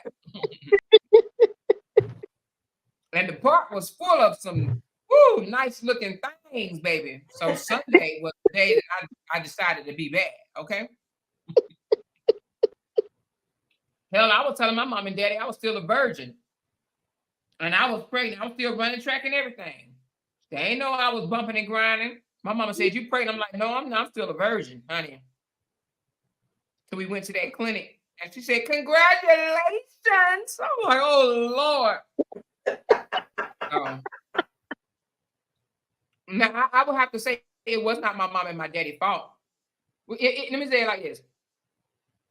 It wasn't their fault. It was my fault. However, my mom and dad told me the story of if you have sex, you're going to hell. Okay? They ain't said if you have sex, you're going to get pregnant. They said if you have sex, you're going to hell. You know what I mean? Now, if they would have said if you have sex, you can get pregnant, maybe I would have used protection. But they said if you have sex, you're going to hell. So I took my chances of going to hell or getting this and Peter. You understand what I'm saying? Now, had I known that I can have a whole child after having sex with the first guy, then I probably would have used protection. So I'll say stop trying to scare your child to hell, right? Stop trying to scare them to death and keep it real. Just talk to them about covering up. You understand what I'm saying? Use protection. If my mom and them would have said use protection, I wouldn't have been no teenage mom. But my mom and them said, I'm going to hell, honey. I'm going to meet my maker. So I'm just saying, stop trying to scare your kids to hell. Because some of these kids ain't scared to go to hell. And obviously, I wasn't scared to go to hell. Because if I was scared to go to hell, I wouldn't have sex. I ain't scared to go to hell at all. But I wasn't at 17 and 18. You know what I mean? It's like, take the chance. Kids, they gonna go to hell. No, just be honest with them. Your ass gonna get pregnant. And you're gonna have some responsibilities. And you ain't gonna be able to go to the club. And you're gonna have to pay money. And it costs to be the boss. And you're gonna be woke up in the middle of the night. And these motherfuckers gonna wear you to death. And you're gonna gain some weight. Like, just be honest. Be honest. Stop trying to scare them straight. We want to scare our kids straight. You know? You have sex, you're going to hell. You're like, well, my friend didn't go to hell, and she had sex, you know? So she said, well, I'm going to hell anyway. Might as well get some of that pickle. Okay, Tracy. Oh my God. But no, I think parents, especially these days, just be open and honest, you know? It's good to wait before you marry, but only maybe 1% of the people, not even 0.5% of humans, 0.5% of humans wait until they marry. So if you're gonna have sex before marriage, cover up, protect yourself, make him cover up, go get on protection or whatever the case may be. Just have an open, honest conversation with your kids and stop trying to scare them to hell. Oh, God said this or God said that. Okay. Let's just be honest, you know. Let's be honest. And a whole lot of us ain't waiting until marriage before we have sex. Now, we might not have sex as a teenager, but it ain't too many waiting to marriage. I can do that to my kids. Wait till you get married before you have sex. Why am I telling them that when I didn't do that shit? Why are you gonna tell that? Listen, majority of people have sex before they married. Period. You don't want to be stuck with it. Let me give you a little secret. Even the Muslim countries, and I ain't putting down no country and nothing like that, even them, and they are very, very, very strict on not having sex before marriage. But guess what they do? They go do the backdoor thing, okay? They do the backdoor thing and still call themselves a virgin. Well, you know what I'm saying? That ain't no virgin. If you even had it backdoor, but that's what they do to try to get out of saying that they have sex. So they gonna do it. They gonna do something. Just I'm gonna plead the fifth on that one. I'm keeping it above, you know. Tracy said, "What?" I'm gonna plead the fifth on that one. She said, "Ain't too many people waiting past high school." Yeah, they becoming younger and younger now. Well, I can't say that because you know our parents. had babies at 13 and 14. Let's keep it a buck. They be acting I like don't they gotta so want to wait till you marry because you might end up with something you don't want. You gonna be woo. Child, just throw the whole man away. So you trying to say you need to be I need to test sexually compatible before you say I Need do to it. test drive it I first. need to test drive.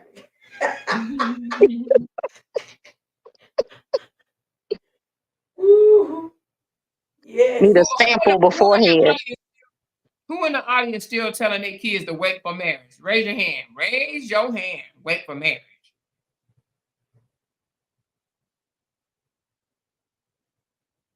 After this conversation, I think I'm gonna have to start having the conversation with mine. How old is yours?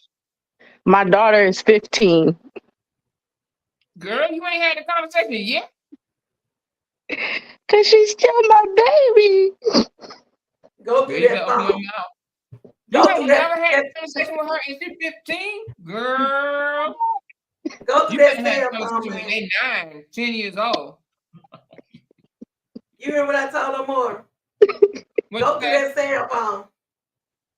Okay. You said 15. I guarantee you. Now, I ain't trying to say your baby having sex, because she probably not, but yeah, she's talking about it. But she knows some things. Well, her friends are. So y'all about to make me do a phone check this weekend. Do a phone check. Your mouth gonna drop.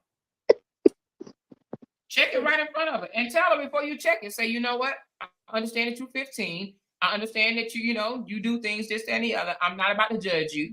I just want to see what you're talking about. I just want to see what you're talking about. I'm not going to judge you. I'm not going to cut you out. I'm not going to whoop your ass. Yeah. I just want to know what you're talking about. And that way we can have a conversation. We can talk about it. She might be scared or whatever, but listen, you're going to get in there and she's going to be cussing her ass off. If she that type of child, I know, she might not be that type of child, but you might see some things that you don't like. But let her know that you're not doing this to judge her or to punish her. You just want to know what type of time she's on so that you will know how to carry out the conversation from then. Yeah, I know the cussing part. I done caught her on that a couple times. I didn't get on my kids for cussing when they slipped up and said a cuss word. I laughed, to be honest with you. I didn't even know my son was cussing. His aunt is older. His grandmama cousin told his grandmama, and then she told me. So she was like, he was cussing like a sailor. So my youngest was very smart. So I went in there, so I asked him, I said, you was cussing like a sailor. He gonna ask me, what's a sailor? I said, one gonna kick your motherfucking ass if you cuss again. He didn't say he wasn't cussing. He asked me what was a sailor. Oh, he was being a smart ass. Yeah, and didn't know he was being smart. I just told my kids to respect your elders. When you're around your friends, you might have one type of language, y'all talk or whatever amongst each other. But when you get around your school, your principals, your school teachers, your elders, your adults, respect them. Be respectful at all times. That's what I tell them. Not just because you're under 18. Even after you're 18, just respect your elders. Respect your elders and respect your surroundings. But when you with your friends, if y'all want to one-on-one say shit and damn and this, that, and the other, you amongst your friends. So know your place. I used to wonder why the older, me, my mind crazy. I'm like, why that boy, I always want to be around you because he was older.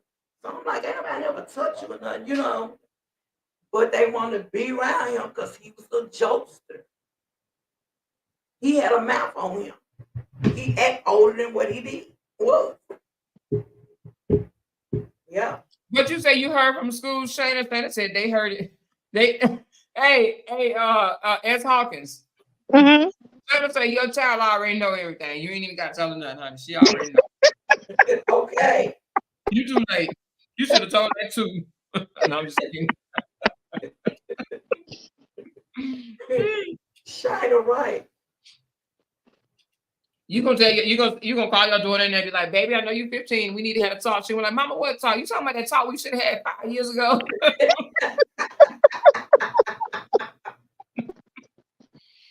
I'm sorry, but 15. Listen, my god baby was 9 years old talking about her friends kissing up underneath stairs. Okay.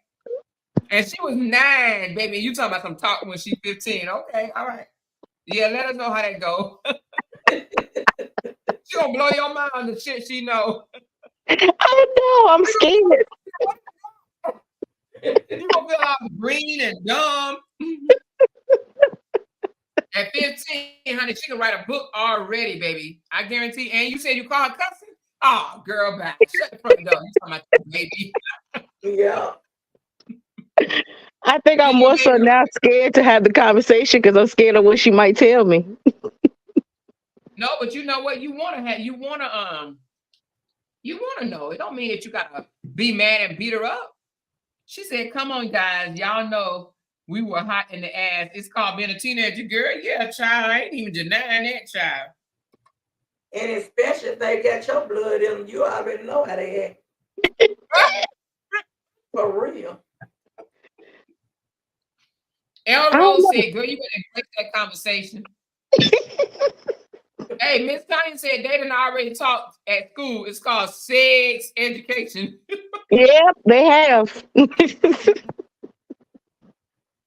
Juicy said, well, I waited. Juicy, did you wait till you was married or you just waited till you was out of high school? She said, I asked my 10-year-old grandson, hold on, did he know about sex because he's very shy? He looked at me and smiled like, really, Grandma? And he's 11. Miss Hawkins, I'm gonna need you to go on and have that conversation with your daughter. But you know the thing about it, it's gonna be funny when you do, because I guarantee you, your daughter is gonna laugh at you loud. Okay? Oh yeah, she is. And she's probably gonna ask you, why in the world are you even saying that? Why are you talking like this to me, mommy? Yeah, no, why now? I don't know. I guess in my mind, I think that she's like me when I was her age, but it seems like now the kids are, as we get older, the younger generation are learning more and more at a younger age than how I was. Because when I was her age, I ain't gonna say I was hot in the ass, but I more so focused on my studies. I was into sports and I wasn't thinking about what the younger kids are doing now. So it's like, well, in my mind, I'm hoping that she was like me, but I don't know. Well, let me ask you this: does she have a boyfriend? Or she had this little boy that she had a crush on. Mm-hmm. But as far as having a boyfriend, no. How old was she when she had the crush on the boy? This was just recently. That was the first boy she ever talked about. Well, that was a great time to ask her. Have you thought about having sex, or have you ever kissed a boy? Have you ever held his hand? What do y'all be talking about at school? Well, my child, they come home and tell you anyway when they was younger. We didn't find out until she came home, and normally she's bubbly when she comes home. So this particular day she came home, she told the dog, get out of my way, and she ran in the room and slammed the door. So instantly my husband was like, what the hell is her problem? So I go in the room like, okay, what's wrong, Micaiah? And she's like, this boy that I really, really like, he blocked me and he won't answer my phone calls. So that was like when we first found out that she was really starting to have crushes, have a little crush. And it was more so her friends took it upon themselves to drill him while they were at school. And I guess he didn't like that. So he blocked her because of what her friends did to him. So that really, really hurt her heart, because she was like, I really, really like him and he won't answer my calls and he blocked me. And I can see that he's getting my message. It's not going through and I don't know what happened. So I didn't even think to go into the asking the questions about sex or anything like that. It was more so trying to get her to understand there's other fish in the sea. That's just one boy. There's going to be other boys that's going to come around. So I was more so trying to console her than to think about sex at the time. But she immediately got over that over the weekend. She was like, yeah, I'm not even thinking about him no more. I'm like, well, damn. Girl, I would have been singing that song. I would have been like, hold on. I would have got that song. For my ex, you can keep that nigga. For my ex, you can keep that nigga. For my ex, you can listen. No, I'm just kidding. But my daughters already know both of them, honey. They know to the left, to the left, to the left, to the left. They know I will bust out in a minute, honey. You ain't gonna worry. Cry on no spoiled milk, baby. She cried for a couple hours, and I would say by Monday. She came home Monday and she was in better spirits. I'm like, well, damn, that was fast. She was like, oh, I don't even like him no more. I like somebody else. I'm like, well, goodness gracious, dog. She's like, yeah, my friend, she hooked me up with somebody else. I'm like, well, goddamn. Well, but mama, that just means she ain't had sex with him. Because, honey, when you have sex, honey, that spirit get in you, child, it's hard to shake it. It's hard to shake it. Yeah. But I'm gonna tell you what's gonna hurt though. When your baby experience her first hurt, honey, it's gonna hurt you so bad, child. You ain't gonna know what to do to see your child going through that. It hurts so bad to see them hurt. I saw my son hurt. I saw my daughter hurt. I saw my stepkids hurt. Oh my God. It's gonna want you to go lay hands on somebody, but you can't, mama. You can't go hit the boy because they broke up and he was a dog or whatever the case may be. You can't go hit the girl. I remember I saw my son cry. Oh my God, I wanted to beat that bitch up. You hear me? Her mama, and I said, I called her mama because she was playing mind games with my son, and I just said, "Can you please keep your daughter from him?" I said, "Can't." I said, because this is just breaking his spirit. Can you please? She says, "Well, I mean, they gonna get back together. I can't keep her from him, and you can't keep him from her."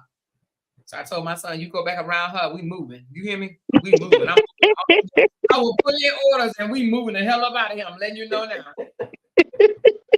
He ended up getting with somebody else, but girl, honey, it made me want to kick that girl ass, child. She said, I showed my daughter a video of a woman giving birth on YouTube where you see everything. She was terrified. Ooh, but you just a horrible person, Marilyn. Why you do that? Oh, why you do that? Yeah. She just get damn child straight. She said, hey, Nas B's, LOL. I always told my daughter, do not tell your friends who your crush is because they will start liking him. Well, that's exactly what my husband said. But you be wanting to tell somebody, though. You be wanting to tell your friends. That's exactly what my husband told him. My husband said one of your friends probably liked him too, and that's probably why they approached him. Oh, wait a minute. She said, I lost my virginity at 14. I didn't tell my mom until I was 16 when she took me to get a PAP, which was a setup because I didn't even have to get a PAP till I was 21. She put me on birth control real quick. Let me tell you something. You said your mama didn't know until you were 16, but the thing about it is she knew. She already knew. She just didn't tell you. It's things that we do it's things that your child do to let you know they're having sex. They do things. They get a little smart with you. You know what I mean? They get a little attitude with you, honey. Having sex change your hormones. Because once you got bit by the bug, honey, you want to get bit by the bug again and again and again. And when you can't get bit by the bug again, you catch the attitude. So they be knowing we having sex. We don't think they know. We think we sneaking, honey. They be knowing we already been bit by the bug. I'm trying to tell you, once you get it, you want it again, especially when you that young. Ooh, Lord, honey. I told y'all when you young, your coochie speaks for itself, honey. You can't even speak for your coochie. It speaks for itself. Your boyfriend can lie to you and how many times when you was young, how many times you did makeup sex? Get mad, cuss each other out just to have sex. Don't tell me I'm the only one. Because that's because the coochie and the little dang have a mind of their own. You don't get control. You don't get control of your coochie, and a man don't get control of his dang until you mature in life, baby. And that's when you control it and don't let it control you. But when you young, especially when you a teenager and in your 20s, you ain't got no control of that, honey. You'll give it to anything that want it. Well, not anything, but you know what I mean. You ain't in control of it. I'll Jeffrey said no, Amor. Don't say that. I ain't gonna say anything, but let that man that you love, let that boy, I'm gonna say boy because he ain't no man. Let that boy that you love, you find out he lied to you, honey. You still gonna have sex with him immediately after the lie. Yeah. How can you do that to me? How? How you? Okay, all right, hold on. Okay. Shit, you don't even care nothing about no lie until it's over with.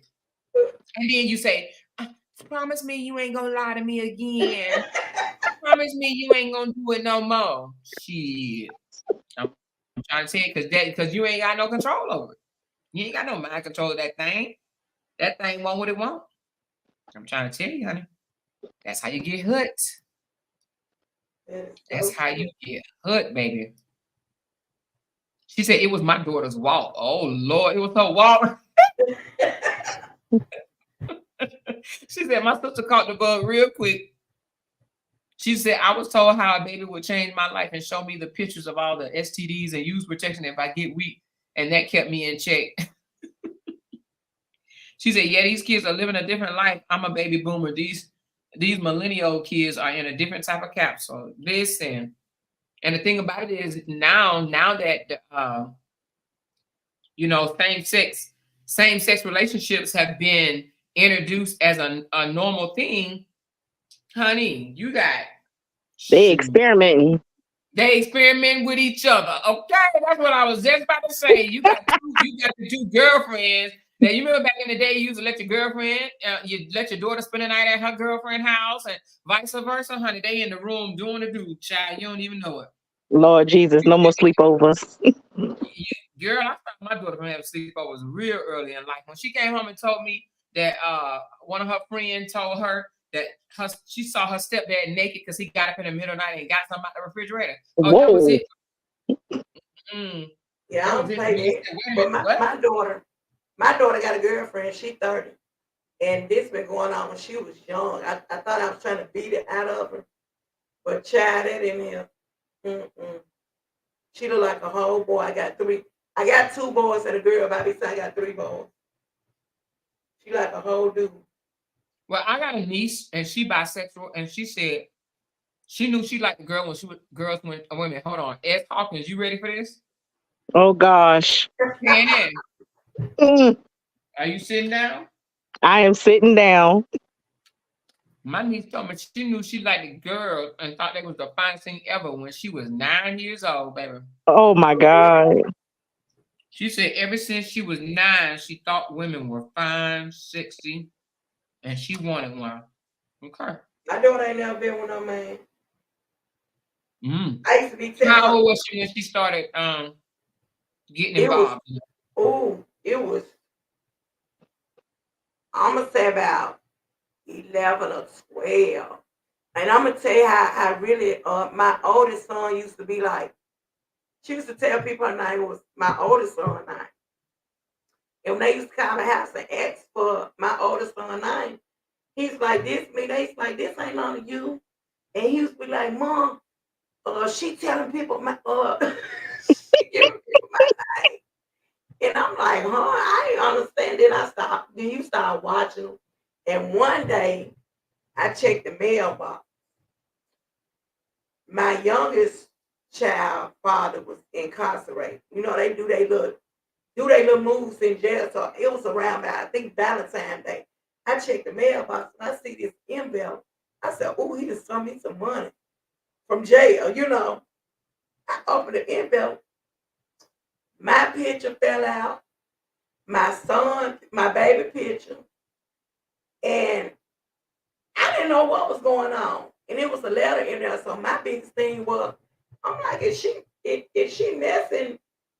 I didn't know if she was telling the girl, she met the girl on the phone. She was telling the girl she was me and sent a picture of me and was saying that was her baby. I didn't know what was going on. Maybe I Googled that address, was at that lady's door. Before she could say come in, I was already in. And I was asking her, trying to figure out what was going on. And the lady was telling me her daughter liked girls, her oldest daughter liked girls. And, you know, she was cool with it. Back then, I wasn't cool with it because I'm like, huh? Because I'm like, where did she get this from? Because, you know, I'm thinking you got to be around it to, you know, because my mama like, pipe, baby, I ain't want no, So I found out when she was at an early age. And to this day, she'd be 31 this year. She haven't been with a guy. I used to tell people I'm gonna pay somebody. I used to tell them I'm gonna pay somebody to rape you. Oh Jesus! I just used to be playing, you know. She ain't never been. And one day, my daughter walked to the store. We were staying in apartments. Her and her girlfriend walked to the store, and it was some dudes did a hate crime on them, jumped on him. I was so mad, y'all. Whoever was so mad. I was so mad. I would look for them with a gun and everything. Yup, she ain't never been with no guy. She was young too. Well, I mean, I never even thought about being with a woman. Never even, I always thought it was abnormal. You know what I mean? Like, I used to be like, how can a woman be pleased by another woman? You know? Yeah. But I don't even want to know. Y'all can keep that to yourself. But look, I used to trying her though. I was telling her, you do you know what you get yourself into? I said they're gonna be saying ugly things to you. You know what I'm saying? I was just telling her, keeping it real. And child, girl, she always go get her a woman with 4, 5 kids. She loves kids. The girl she have now, I think she have 2 kids. And one of the children, I think that baby about 6 months. Does she want to like be a provider or something? Huh? Do she just want to be a provider or something? I don't know. You ought to hear my oldest son. It take him to see. I don't know. But she loves kids. She be like, Mama, have you a baby? I say, I ain't gonna wait. I ain't gonna hold my breath. Well, I mean, to each his own. They just do their thing now. You know, she's my 17-year-old. Wait a minute, let me read this some more. You know, that's just how she roll. Oh, you talking about? Thank you for the super chat, girl. She should have been trying to get some lessons. She won't be broke now. If that's the case. I remember my daughter never liked wearing dresses when she was about 6 or 7. Yeah, but you know, I never liked wearing dresses either. That don't mean that they turned out that way. I was a tomboy. Yeah, I don't wear dresses. All I cared was about teenage years and bouncing the basketball. I was a tomboy too.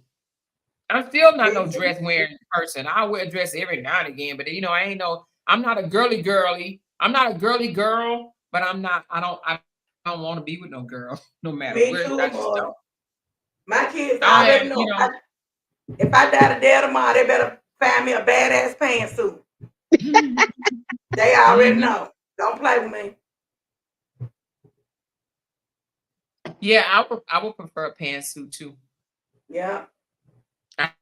My friends would say, Amor, you should wear a dress. You would just look so cute and this, that, and the other. I'm like, I'm good. You comfortable. Wear what you comfortable in. You know what I mean? I like both. I love a badass pantsuit, but I love a nice dress too. I wear a long dress, like a sundress, long. I don't like dress because my booty be hiked up, I guess. Are you? But we used to call it high dude, but they call me low ride. I have a low butt. I got a long torso. Can you imagine a girl with a long torso? I got a long torso and my butt is lower to the ground. My butt and legs, they call it. I got short butt and legs. But I used to think that my body was shaped so funny. But guys, girl, they liked it, honey. I ain't never been just bodacious. You know how some women out here, they just bodacious. I've never been like that, but my body has been, my lower part of my body has always been shorter because my torso is long. So we all made a little funny in our own little way. And I think sometimes we be harder on ourselves than the men are, because these men be liking us just the way we look. They like it. We don't want to be having fault with it. Can't get rid that is true. Yeah, you know, my husband told me that. He said, y'all the only one care. Y'all be on here tripping. I be like, but he's like, but what, babe? If we say you fine, you fine. Stop trying to be something else. And that's what we need to realize. We don't want to be up here just, you know, complaining about the way we look and shit like that. Men know what they like. And a lot of them, you know, like it natural. Like to each his own with the, you know, go and get your body done. But a lot of men don't like it. They like it for like they will go out and see, you know, girls or go to the shake jump, but they really don't. I know a lot of men, they'll watch it, but they don't like it for their girl. Well, I'm going to just say this. They say that shit. They say they don't like it. But I guarantee you, if they girl had it, they'll like it. They'll love it. Mm-hmm. Niggas tell us that to make us feel good. They probably don't like us. They'll look at it. They'll look at it. Yeah. I'm going to show you a picture. This is when I went to, where did I go? To Italy. No, this is in Morocco. So, you know, my body ain't bodacious. You know, I ain't really got no curves, none of that. You know what I'm saying? Like, I ain't really got, my body plain. I don't know how to make myself look sexy. Because I ain't got no sexy. I ain't got nothing sexy over. You know what I mean? It's not, you know, I don't have to do too much to become sexy. So it's just, I got a bland shape. Or you know what they call it? They call it basic. I'm a basic girl. You know what I mean? I'm basic. I don't have no, it's not, you know, like I know some girls that, they got curves and, you know, sex appeal. Mine is just blah. I'm like, okay. I'm just keeping it in. Hey, I ain't mad at it, but I don't look like, you know, listen, I don't look horrible, but I'm just basic. I guess if your husband like it, that's all that matters, right? Yeah. That's right. What you comfortable with too? And I'm comfortable with it. I done dealt with it for 51 damn years. I mean, you know, I'm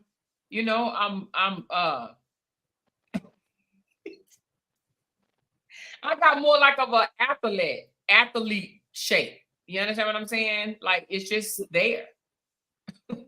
Like you run track. I did run track. I ran track. Yeah, look like. I ran track. I was a cheerleader, you know. I played a little tennis here and there when I was in the military. You know, so I worked out look like or whatever. In good shape. I ain't gonna say that now. If I walk up 2 flights of stairs, I'm ready to take the elevator, baby. I got bad knees. My knees bad as hell. My knees hurt, especially that one right there. No, it's actually this one. This knee right here hurt like hell. This one right here. That knee right there hurt like hell. So, and you know what? I used to want to do small frame people knee hurt, and you just answered it. Girl, because I taught aerobics for 10 damn years. I taught step aerobics. That's one of the reasons why. And I fell with a rucksack on my back, but that knee stayed swollen. You probably can look at it now and tell that it's swollen. Girl, that knee will swell up on me in a minute, honey. And I say, I'm taking the elevator. Y'all better stop.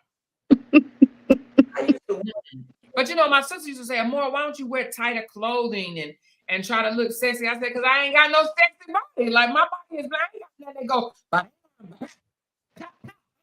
That, you know, I got a butt, but it ain't no bodacious butt. It's just a butt.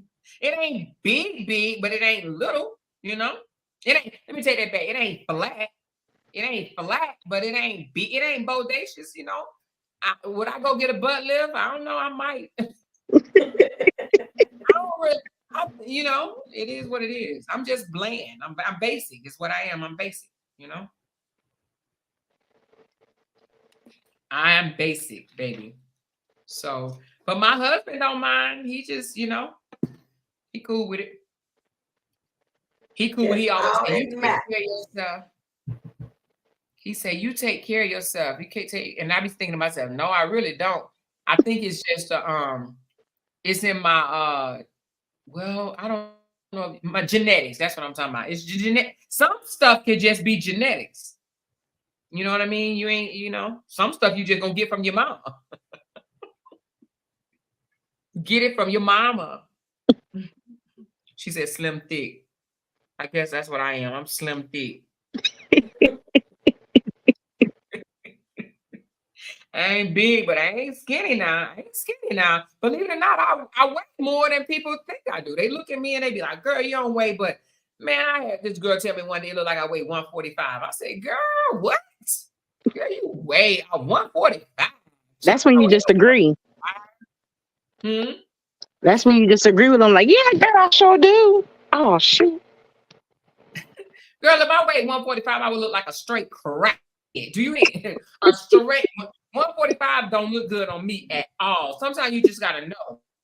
145 does not look good on me. It is skinny as hell. Now I think I'm thick boned, or I'm not even thick boned because that don't even make sense. I'm more dense. So I'm heavy as fuck. Now I weigh way more than it look like I weigh. I weigh like 190 something, y'all, for real. It don't look like even No. in this picture. That's what I'm saying. Nobody believes me. People think they look at me. Listen, I'm here to tell you, people look at me and think that I weigh a small amount. I don't. You cannot pick me up. I'm solid as fuck. You hear me? I'm solid. Well, you carry your weight well. Yes, I do. I do carry my weight well, but you would not be able to pick me up. You would be like, oh, god damn. No, I'm solid as fuck. I got big legs. Look at these legs, child. Look at these legs. I better know I got big legs. She said, what's your height? I'm 5'4". I'm short, but not that short now. I do know some of y'all probably way shorter than me, but I'm 5'4".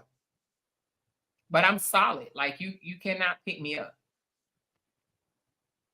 You cannot pick me up. I just don't have the hips. You know how people have the big, nice hips and they come out and they look good and stuff like that. I don't have that. And I said, damn, what happened to my hips? I was even thinking about one time going to get some fat injected into my hips.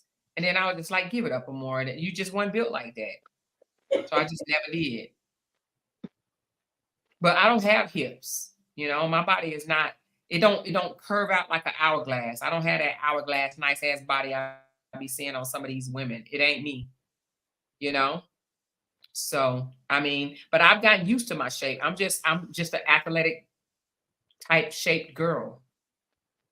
Matter of fact, this guy told me, he was like, you should do bodybuilding because you have the perfect body for bodybuilding. That's what he told me. I had the perfect body for bodybuilding. So who knows, when I get to Texas, I might just do that. I might take up bodybuilding. Because he said, you got the perfect shape for bodybuilding. Yeah. But you know what? Let me tell y'all a secret. Y'all want to know something? Mm-hmm. Y'all want to know who think I'm sexy? White men. White men, they do. Oh, yeah. Yeah. They, believe it or not, they do. Especially after having a conversation with me, they be like, oh, you look very nice and this and that. I said, they're saying it. Now, I ain't got no flat white girl butt. Now, don't get it twisted. I ain't there yet. You know, I ain't got no flat butt. I'm saying there yet.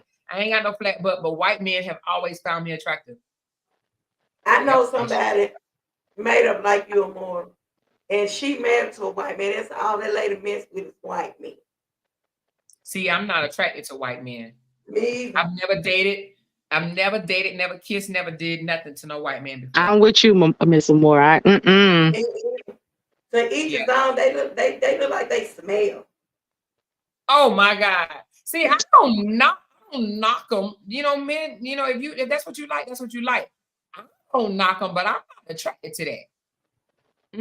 I'm not attracted to that at all. See, me and my mindset, I would think that we get in an argument and then you might come out your mouth and say something slick. And you mean like the N-word? Yes. Shoot, brothers do that shit. I ain't gonna say all, but I mean, in my mind, that's how my mind thinks. Is that you might think it's okay, and then it just one day we get in an argument, you just slip up. Yeah. And then I'm gonna slip up and pop you. So no. But that's from the heart, though. You think? I mean, they say it's learned behavior. Well, I guess that it could be learned behavior too. But a black man can slip up and say some stuff that make you want to punch him too. That is true. My ex-husband called me a black bee once before. He sure did call me a black bee. Not a black one. See, this one right here, you can see my hips a little bit more. Hold on. You see me? How can I make this zoom in? Let me see if I can make it zoom in. Where you was, Amor? I was in somewhere in Europe. Let me see. Where was I? I was in, I think either Florence or Tuscany, one of them. But I thought it could zoom in. But you see how my hips don't come out? It's just, I'm kind of like up and down. It don't really, but I want to go get some lipo. If I can get some lipo, it'll make me look like I have some hips. So I want to go get some lipo on my sides, you know, a little bit on my sides. So it look like I have some hips. I think if I get lipo on my sides, I might be in there like slimwear, girl. What you talking about? But look how big that door is. This door is one hell of a door. Can you imagine? I went and took a picture on the door because I wanted people to see how big this damn door is. This door is big as shit. But it ain't, but a lot of the doors in Europe is like this. A lot of the doors is like this. She said, Maura, do you have a dip hip? What's a dip hip mean? What is a dip hip? I don't know what that means. Do you have dip hips? What is dip? I don't know what it. Do y'all know what dip hip mean? That's my first time. I have no idea. I ain't never heard of that, girl. Break it down, honey. Tell us what dip hips mean, baby, because we don't know, honey. Now I'm gonna show you a picture when I thought you couldn't tell me shit, girl. I thought I was super damn fine. Let me show you. You couldn't tell me shit. Now this is back in the day. Not really, maybe 10 years ago. But you couldn't tell me shit. I pulled up the picture. My booty was a little bigger. She said, try squats, body structure exercises. Yeah, I may, while you playing, I may get into bodybuilding when I get to, just to strengthen my muscles. When I get to Texas, I might get into bodybuilding. She said, bodybuilders are short. Bodybuilders are short or bodybuilders are for short people? What do you mean, Glenn? She said bodybuilders are short.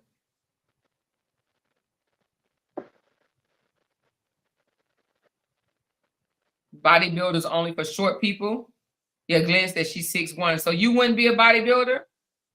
Girl, you would have people scared of you. 6'1" and she says, I'm Leda Moore, 6'2", 183 pounds, solid as concrete and fine as wine. That's what I'm talking about, girl. Black men call me an Amazon.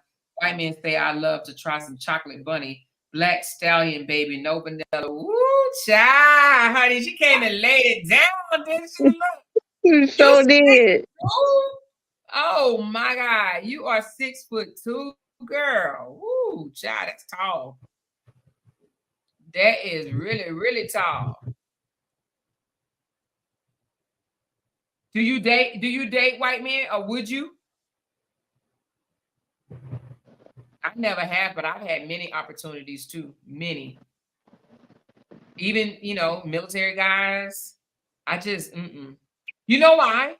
I think I always looked at it as I felt like they wanted to experience me. And it's because, they'll say something like, I've never dated a black woman before. Well, I'm not about to be your first. Hell to the no. I just always it makes you think, like, is it a fetish? Yeah. Okay. Like I wanted me to be an experiment. Oh no, indeed. I'm not about to be your experiment. I was adamant about that. I'm like, nah, I said, no offense, I don't have nothing against my white males. I was just never attracted to them. And I think also because I had a black child. My son, well, his daddy is mixed, believe it or not. His mama is white, German and black. So, and that was the lightest guy I ever been with, But I just never wanted to, be with no white man. And then, to be honest with you, I don't think they strong enough to handle my ass. Being nice, I need you to put your foot down, because honey, I'll run right over you. You know how Jenny said the other day? She said, I'll run over you. She said she'll run. She said, I was never attracted to Robert. She said, what am I gonna be attracted to Robert for? She said, I know I can run over Robert.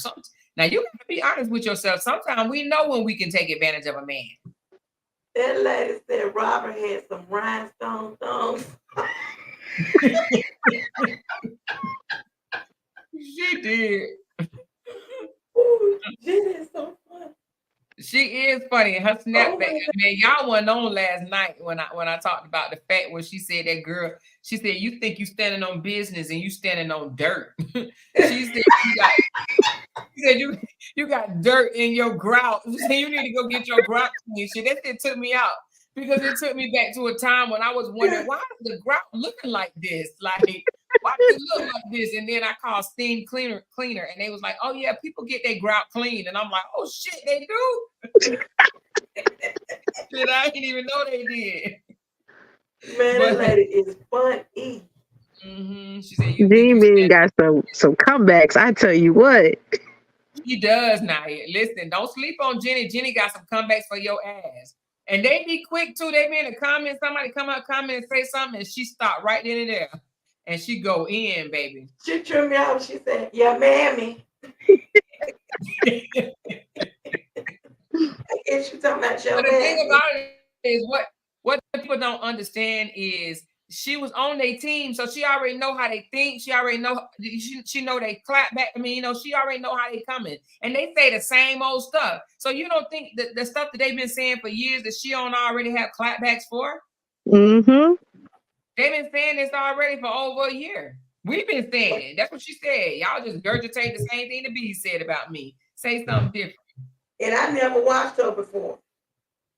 I never really watched her. Like, I never watched no whole live of her. I think for probably all of us, this might be our first time ever really watching a whole live of hers. Yeah, me too. I still ain't watched no whole live. I ain't even gonna lie. I don't watch a great portion of it, but I ain't been on no whole live. You know, her lives be long as hell. Longer than I-240. So I'm trying to. And they say she can be on there for hours and don't even look at the comments sometimes. Yeah. She like, don't read them comments. Leave them comments alone. Did she ever say what she was trying to say the other night? I mean, she said what she was trying to say, but what she was she didn't show no proof of what she was saying. However, I believe her. I believe that he did call her and cuss her out because that's just his style. Yeah, I believe it too. I mean, hell, if he cussed his wife out, you think that he ain't gonna cuss somebody else out? Shit. He got her phone number. Yes, I do believe he called her and said what he had to say. And he ain't denied it yet. Let me tell you what type of brother he is. I think I said this before. He'll wait to find out the consensus of other people before he even say anything. Yeah, you said he need to know how the people feel about what was said. Then he'll come out and say, man, either he'll deny it and say I ain't called her, or he'll come out and say something like, yeah, you speak on my name and you trying to defame me. Yeah, I'm gonna call you. I might give you a warning or whatever. I'm gonna call you and give you a warning. And after that, you gonna have to talk to my lawyer. He might say some old bullshit like that, or whatever, you know. Oh, I know that lawyer gets so tired of them. Child, that lawyer gonna run like Forrest fucking Gump when she when after this damn thing go through. I think she gonna block his number. Hell, if I was a lawyer, I would. Like, your money ain't even enough for me to go through the hell you went through, or go through the hell that you put me through. I'm gonna take off a year. Well, I'm sure she ain't made that much money not to take off no damn year. Not just to get her. But a lot of people don't understand it. When you have these lawyers and every time you go tell them this, that, and the third, and you want a this motion and that motion, that shit costs money. Every motion. That shit costs money, child. Just messing out money. This divorce probably didn't need to cost as much as it did, but you know, to each his own. That's what they do when they don't want to let go. You want it drawn out, you're gonna pay for it. Yeah. You want it drawn out. Probably say, sure, I'll go ahead and do it for you. Just know I'm adding it to your tab. That receipt gonna be so long.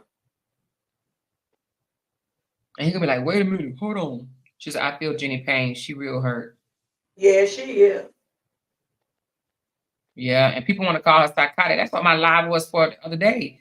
You know, how can you say she's psychotic when she did pretty much she went off on Brianna in the worst way possible, just every day, just going off on her.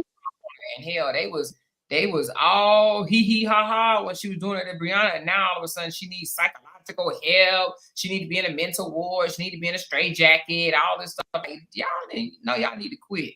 Gina said he pimped her for 18 months. He did. Yeah. But guess what? I would have been seen through him in probably a day.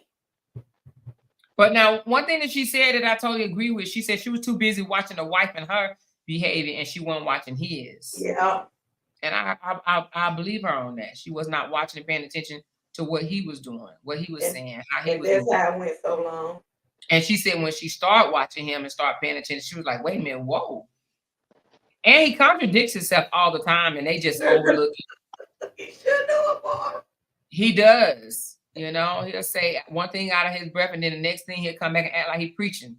Like the other day, he said, you know, at one time he said he cut off anybody that lied on him, including his kids and this, that, and the other, and that the Shawty was grown and she was cut off and all this. The next thing you know, he coming back preaching, saying you should never cut your kids off. They're your responsibility until they grown. So he just contradicts himself all the time, you know. A big old contradiction. Mm-hmm. Did you see when Bree put her new vehicle up there? So you know they called it her vehicle a Beamer. He want to make a video about Rick Ross come out, give me the keys to your Beamer. Y'all didn't see that? Yeah, we seen that, but we also saw that you know, Brianna promoted the stimulus app. He doing it now. Made some money, and that joker. But see, that's the thing. What people don't realize is Brianna was always the brain behind of everything. She's the one. Robert has never made, and I don't want this conversation about the drama and the saga because you know we don't need to be going back. You know, but he's never made the type of money that they made together. Right? She made $400,000 a year. He never made that on his own, never ever, and probably never will. So you know when he absolutely. Let me tell you something. If you ever want to piss him off, say you fumbled the bag. That'll make him so mad. You will get blocked over saying you fumbled the bag because he knows he fumbled the bag. Okay, and he hurt over that. So if you say you fumbled the bag, oh yeah, you done pissed him off. I'm gonna tell you something else to get you blocked because they got me blocked. I said I hope them kids can get on the stage and get out. You mean you talking about the kids gonna talk one day? Yes, he blocked me. Oh, yeah. Blocked me. Yeah. Now I'm gonna tell you this. Now you know. Let's just wait and see. Okay, these are the two pictures I wanted to show. Now. This was back in 2018. Okay, this was in 2018. How many years ago that's been? 2018. Oh, 6 years? 6 years. Bam. You had hips on now, more. I ain't got no hips. I still ain't got no hips. Hips on the side. That's just my butt. Hips are on the side. That's just my butt. You see, I ain't got no hips. Okay. Yeah. You see? I can see that. I just got the butt. I don't have the you see how short my legs are? Yeah. And that's why they call me low rider. Because my butt is lower down to the floor. I got butt and what do you call the front? Thighs, butt and thighs. I got butt and thighs, but they don't stick out on the side. They don't poke out like bam, bam, bam, bam, bam. I ain't got that. But both of them was taken back in 2018. So how many years ago? 18, 19, 21, 22, 23, 24, 6 years ago. Yep, that's your girl. It said date taken March 30th, 2018. Yeah, March 30th, 2018. What Felicia said? Felicia down to the show. But then Felicia said she going to see. Was she going to see Nicki Minaj? Yeah, Nicki. Mm-hmm. I ain't no Nicki fan, but let me see. She said, "Look at my picture." Who said, "Look at my picture"? Hold on. It didn't come. Did you send it to my inbox?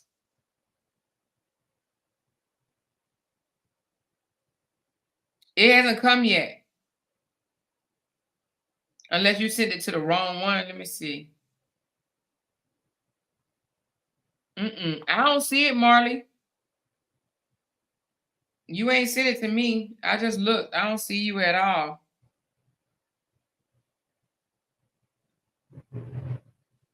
Oh. She said it's the profile picture. But did you send me the profile picture? Look at your picture. Oh, hold on. Let me see. Who is that? Your hips? Who hips is this?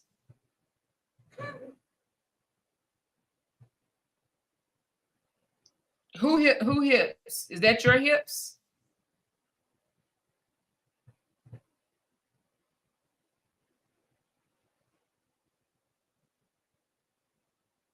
She said, I hope you all have a great evening and amazing weekend. You ain't gonna stay and play with us, bingo, J-Lu? You running?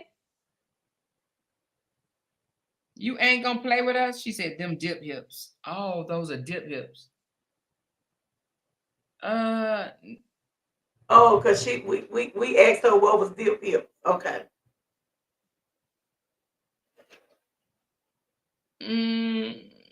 I don't think I look like that.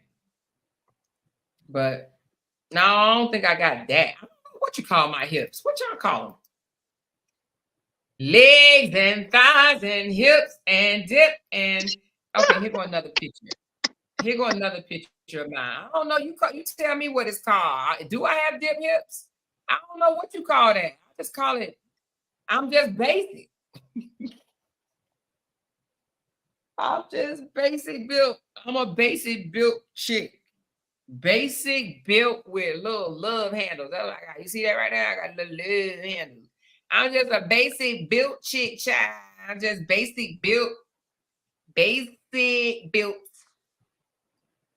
She said, I'm about to be like you. I'm getting sleepy. I was waiting on bingo, but I'm tired. Y'all don't want to play? I'm about to play. Who playing bingo with me? We're going to end this live because we've been on for 4 hours. We're going to end this live. She said, all that wagon you dragging. Dragging a wagon with no hips. I'm dragging a wagon with no hips, baby. I got to go to a granny shower tomorrow. I never heard of that. Instead of baby shower, it's a granny shower. We have to dress up like a grandma. I had to go. I mean, a duster today. I'm gonna use my mama cane. I'm gonna have. That's gonna be funny. Yeah. Yes. So all the gifts stay at the grandmama house. Oh, okay. The mom and daddy had a baby shower, so it's a granny shower. I'm gonna upload the pictures. Well, we about to click off y'all on this live. Thank y'all for such a wonderful live tonight, and we're gonna play bingo. The discussion was awesome. Thank you so much. We'll have more, I'm sure. More. So, Amora. Ma'am. So you like my background? I love it, child. I love it. Honey, let me put this down. I love it. Who all love Michelle background? It looks nice. I'm gonna send you. Thank y'all. I'm gonna send you your cash so I got to get into this. I need to set it up. Oh yeah. Let's start. Yeah, set it up. So you want to tell, and you know, Memphis is an area you can actually speak on a lot, girl. If you ain't did nothing else, you can talk about the food in Memphis. You can talk about the crime in Memphis. You can talk about the kids. The kids. Drugs. Oh, it's a lot. Ain't it, Glenn? Glenn, it's a lot, ain't it? Glenn in Memphis too. Oh yeah, that's right. She in Memphis too. That's your cousin, right? Glenn, they said Matthew's gonna get me. They said Judge Matthew's gonna get you, girl. No, tell it. That is Matthew. It's a man. He do. Yes, they say he gonna get. He's not a cussing pastor. He ain't gonna. Oh, he gonna get you. He the cussing pastor. He ain't gonna do nothing because my mouth worse than his. Well, I will watch your show, girl. You just tell me when it's coming on. I'm gonna be right there. But yes, okay, I'm going to help you. I'm gonna help you. My next live. I need to get your cash out so I can send you. Well, okay, So I I can set will. up. I'm gonna I think 2 people already sent it. Glenn, you sent yours, right? And then Tinker sent hers. I think it was just Glenn and Tinker's. 2 people sent their $35, but I'm not gonna do it tonight, but maybe tomorrow or the next Okay, day. that's fine. I'm gonna drop my cat. No, actually I'm gonna fill out it's a form that I have that I'm gonna have you guys fill it out. I know 2 people have already sent they $35, but I'm gonna have you guys fill out a form, and if y'all want to participate in the class, I'm gonna teach the basic of how to set your YouTube up, but it's not just gonna be basic because it's also gonna show you how to do thumbnails and Yes, hashtag. that's what I want. Yeah. Oh, I got you. I did my one-on-one today with Bree. Oh, you did, girl. I know you learned a lot. Yes. Yes, girl. I know. Yes. All right. Well, so let's talk, but I'm gonna click off. I see a couple of people say they want to play bingo, so I'm gonna close this live down, and I am going to do a bingo game. Hopefully we can do about 3 or 4 or something like that or whatever. And for those that don't know, once I reach so much, like I think it's the 5th game, the 6th game is on me, but it's a 5 for 50. So you don't have to pay 5, but it's to win $50. So this every 6th game I give out $50 Oh, okay. to somebody from me. Okay. I'm gonna play one day because I love bingo. Well, yeah, come play with us. You can come play tomorrow when you get off. I'll play tomorrow. I love it. Okay. All right, y'all. I'm about to close out and I'm about to open back up for bingo. So if you want to play bingo, stick around. All right, love you guys. Love y'all. Bye. Bye. Oh, you know what? Let me see. I need to thank my Cash App senders, not Cash App, but Olivia, Glenn, Deanna, and Carmel Cutie. Thank you. Bonita and Janice, thank y'all for becoming members during this stream. Talk to y'all later. Bye.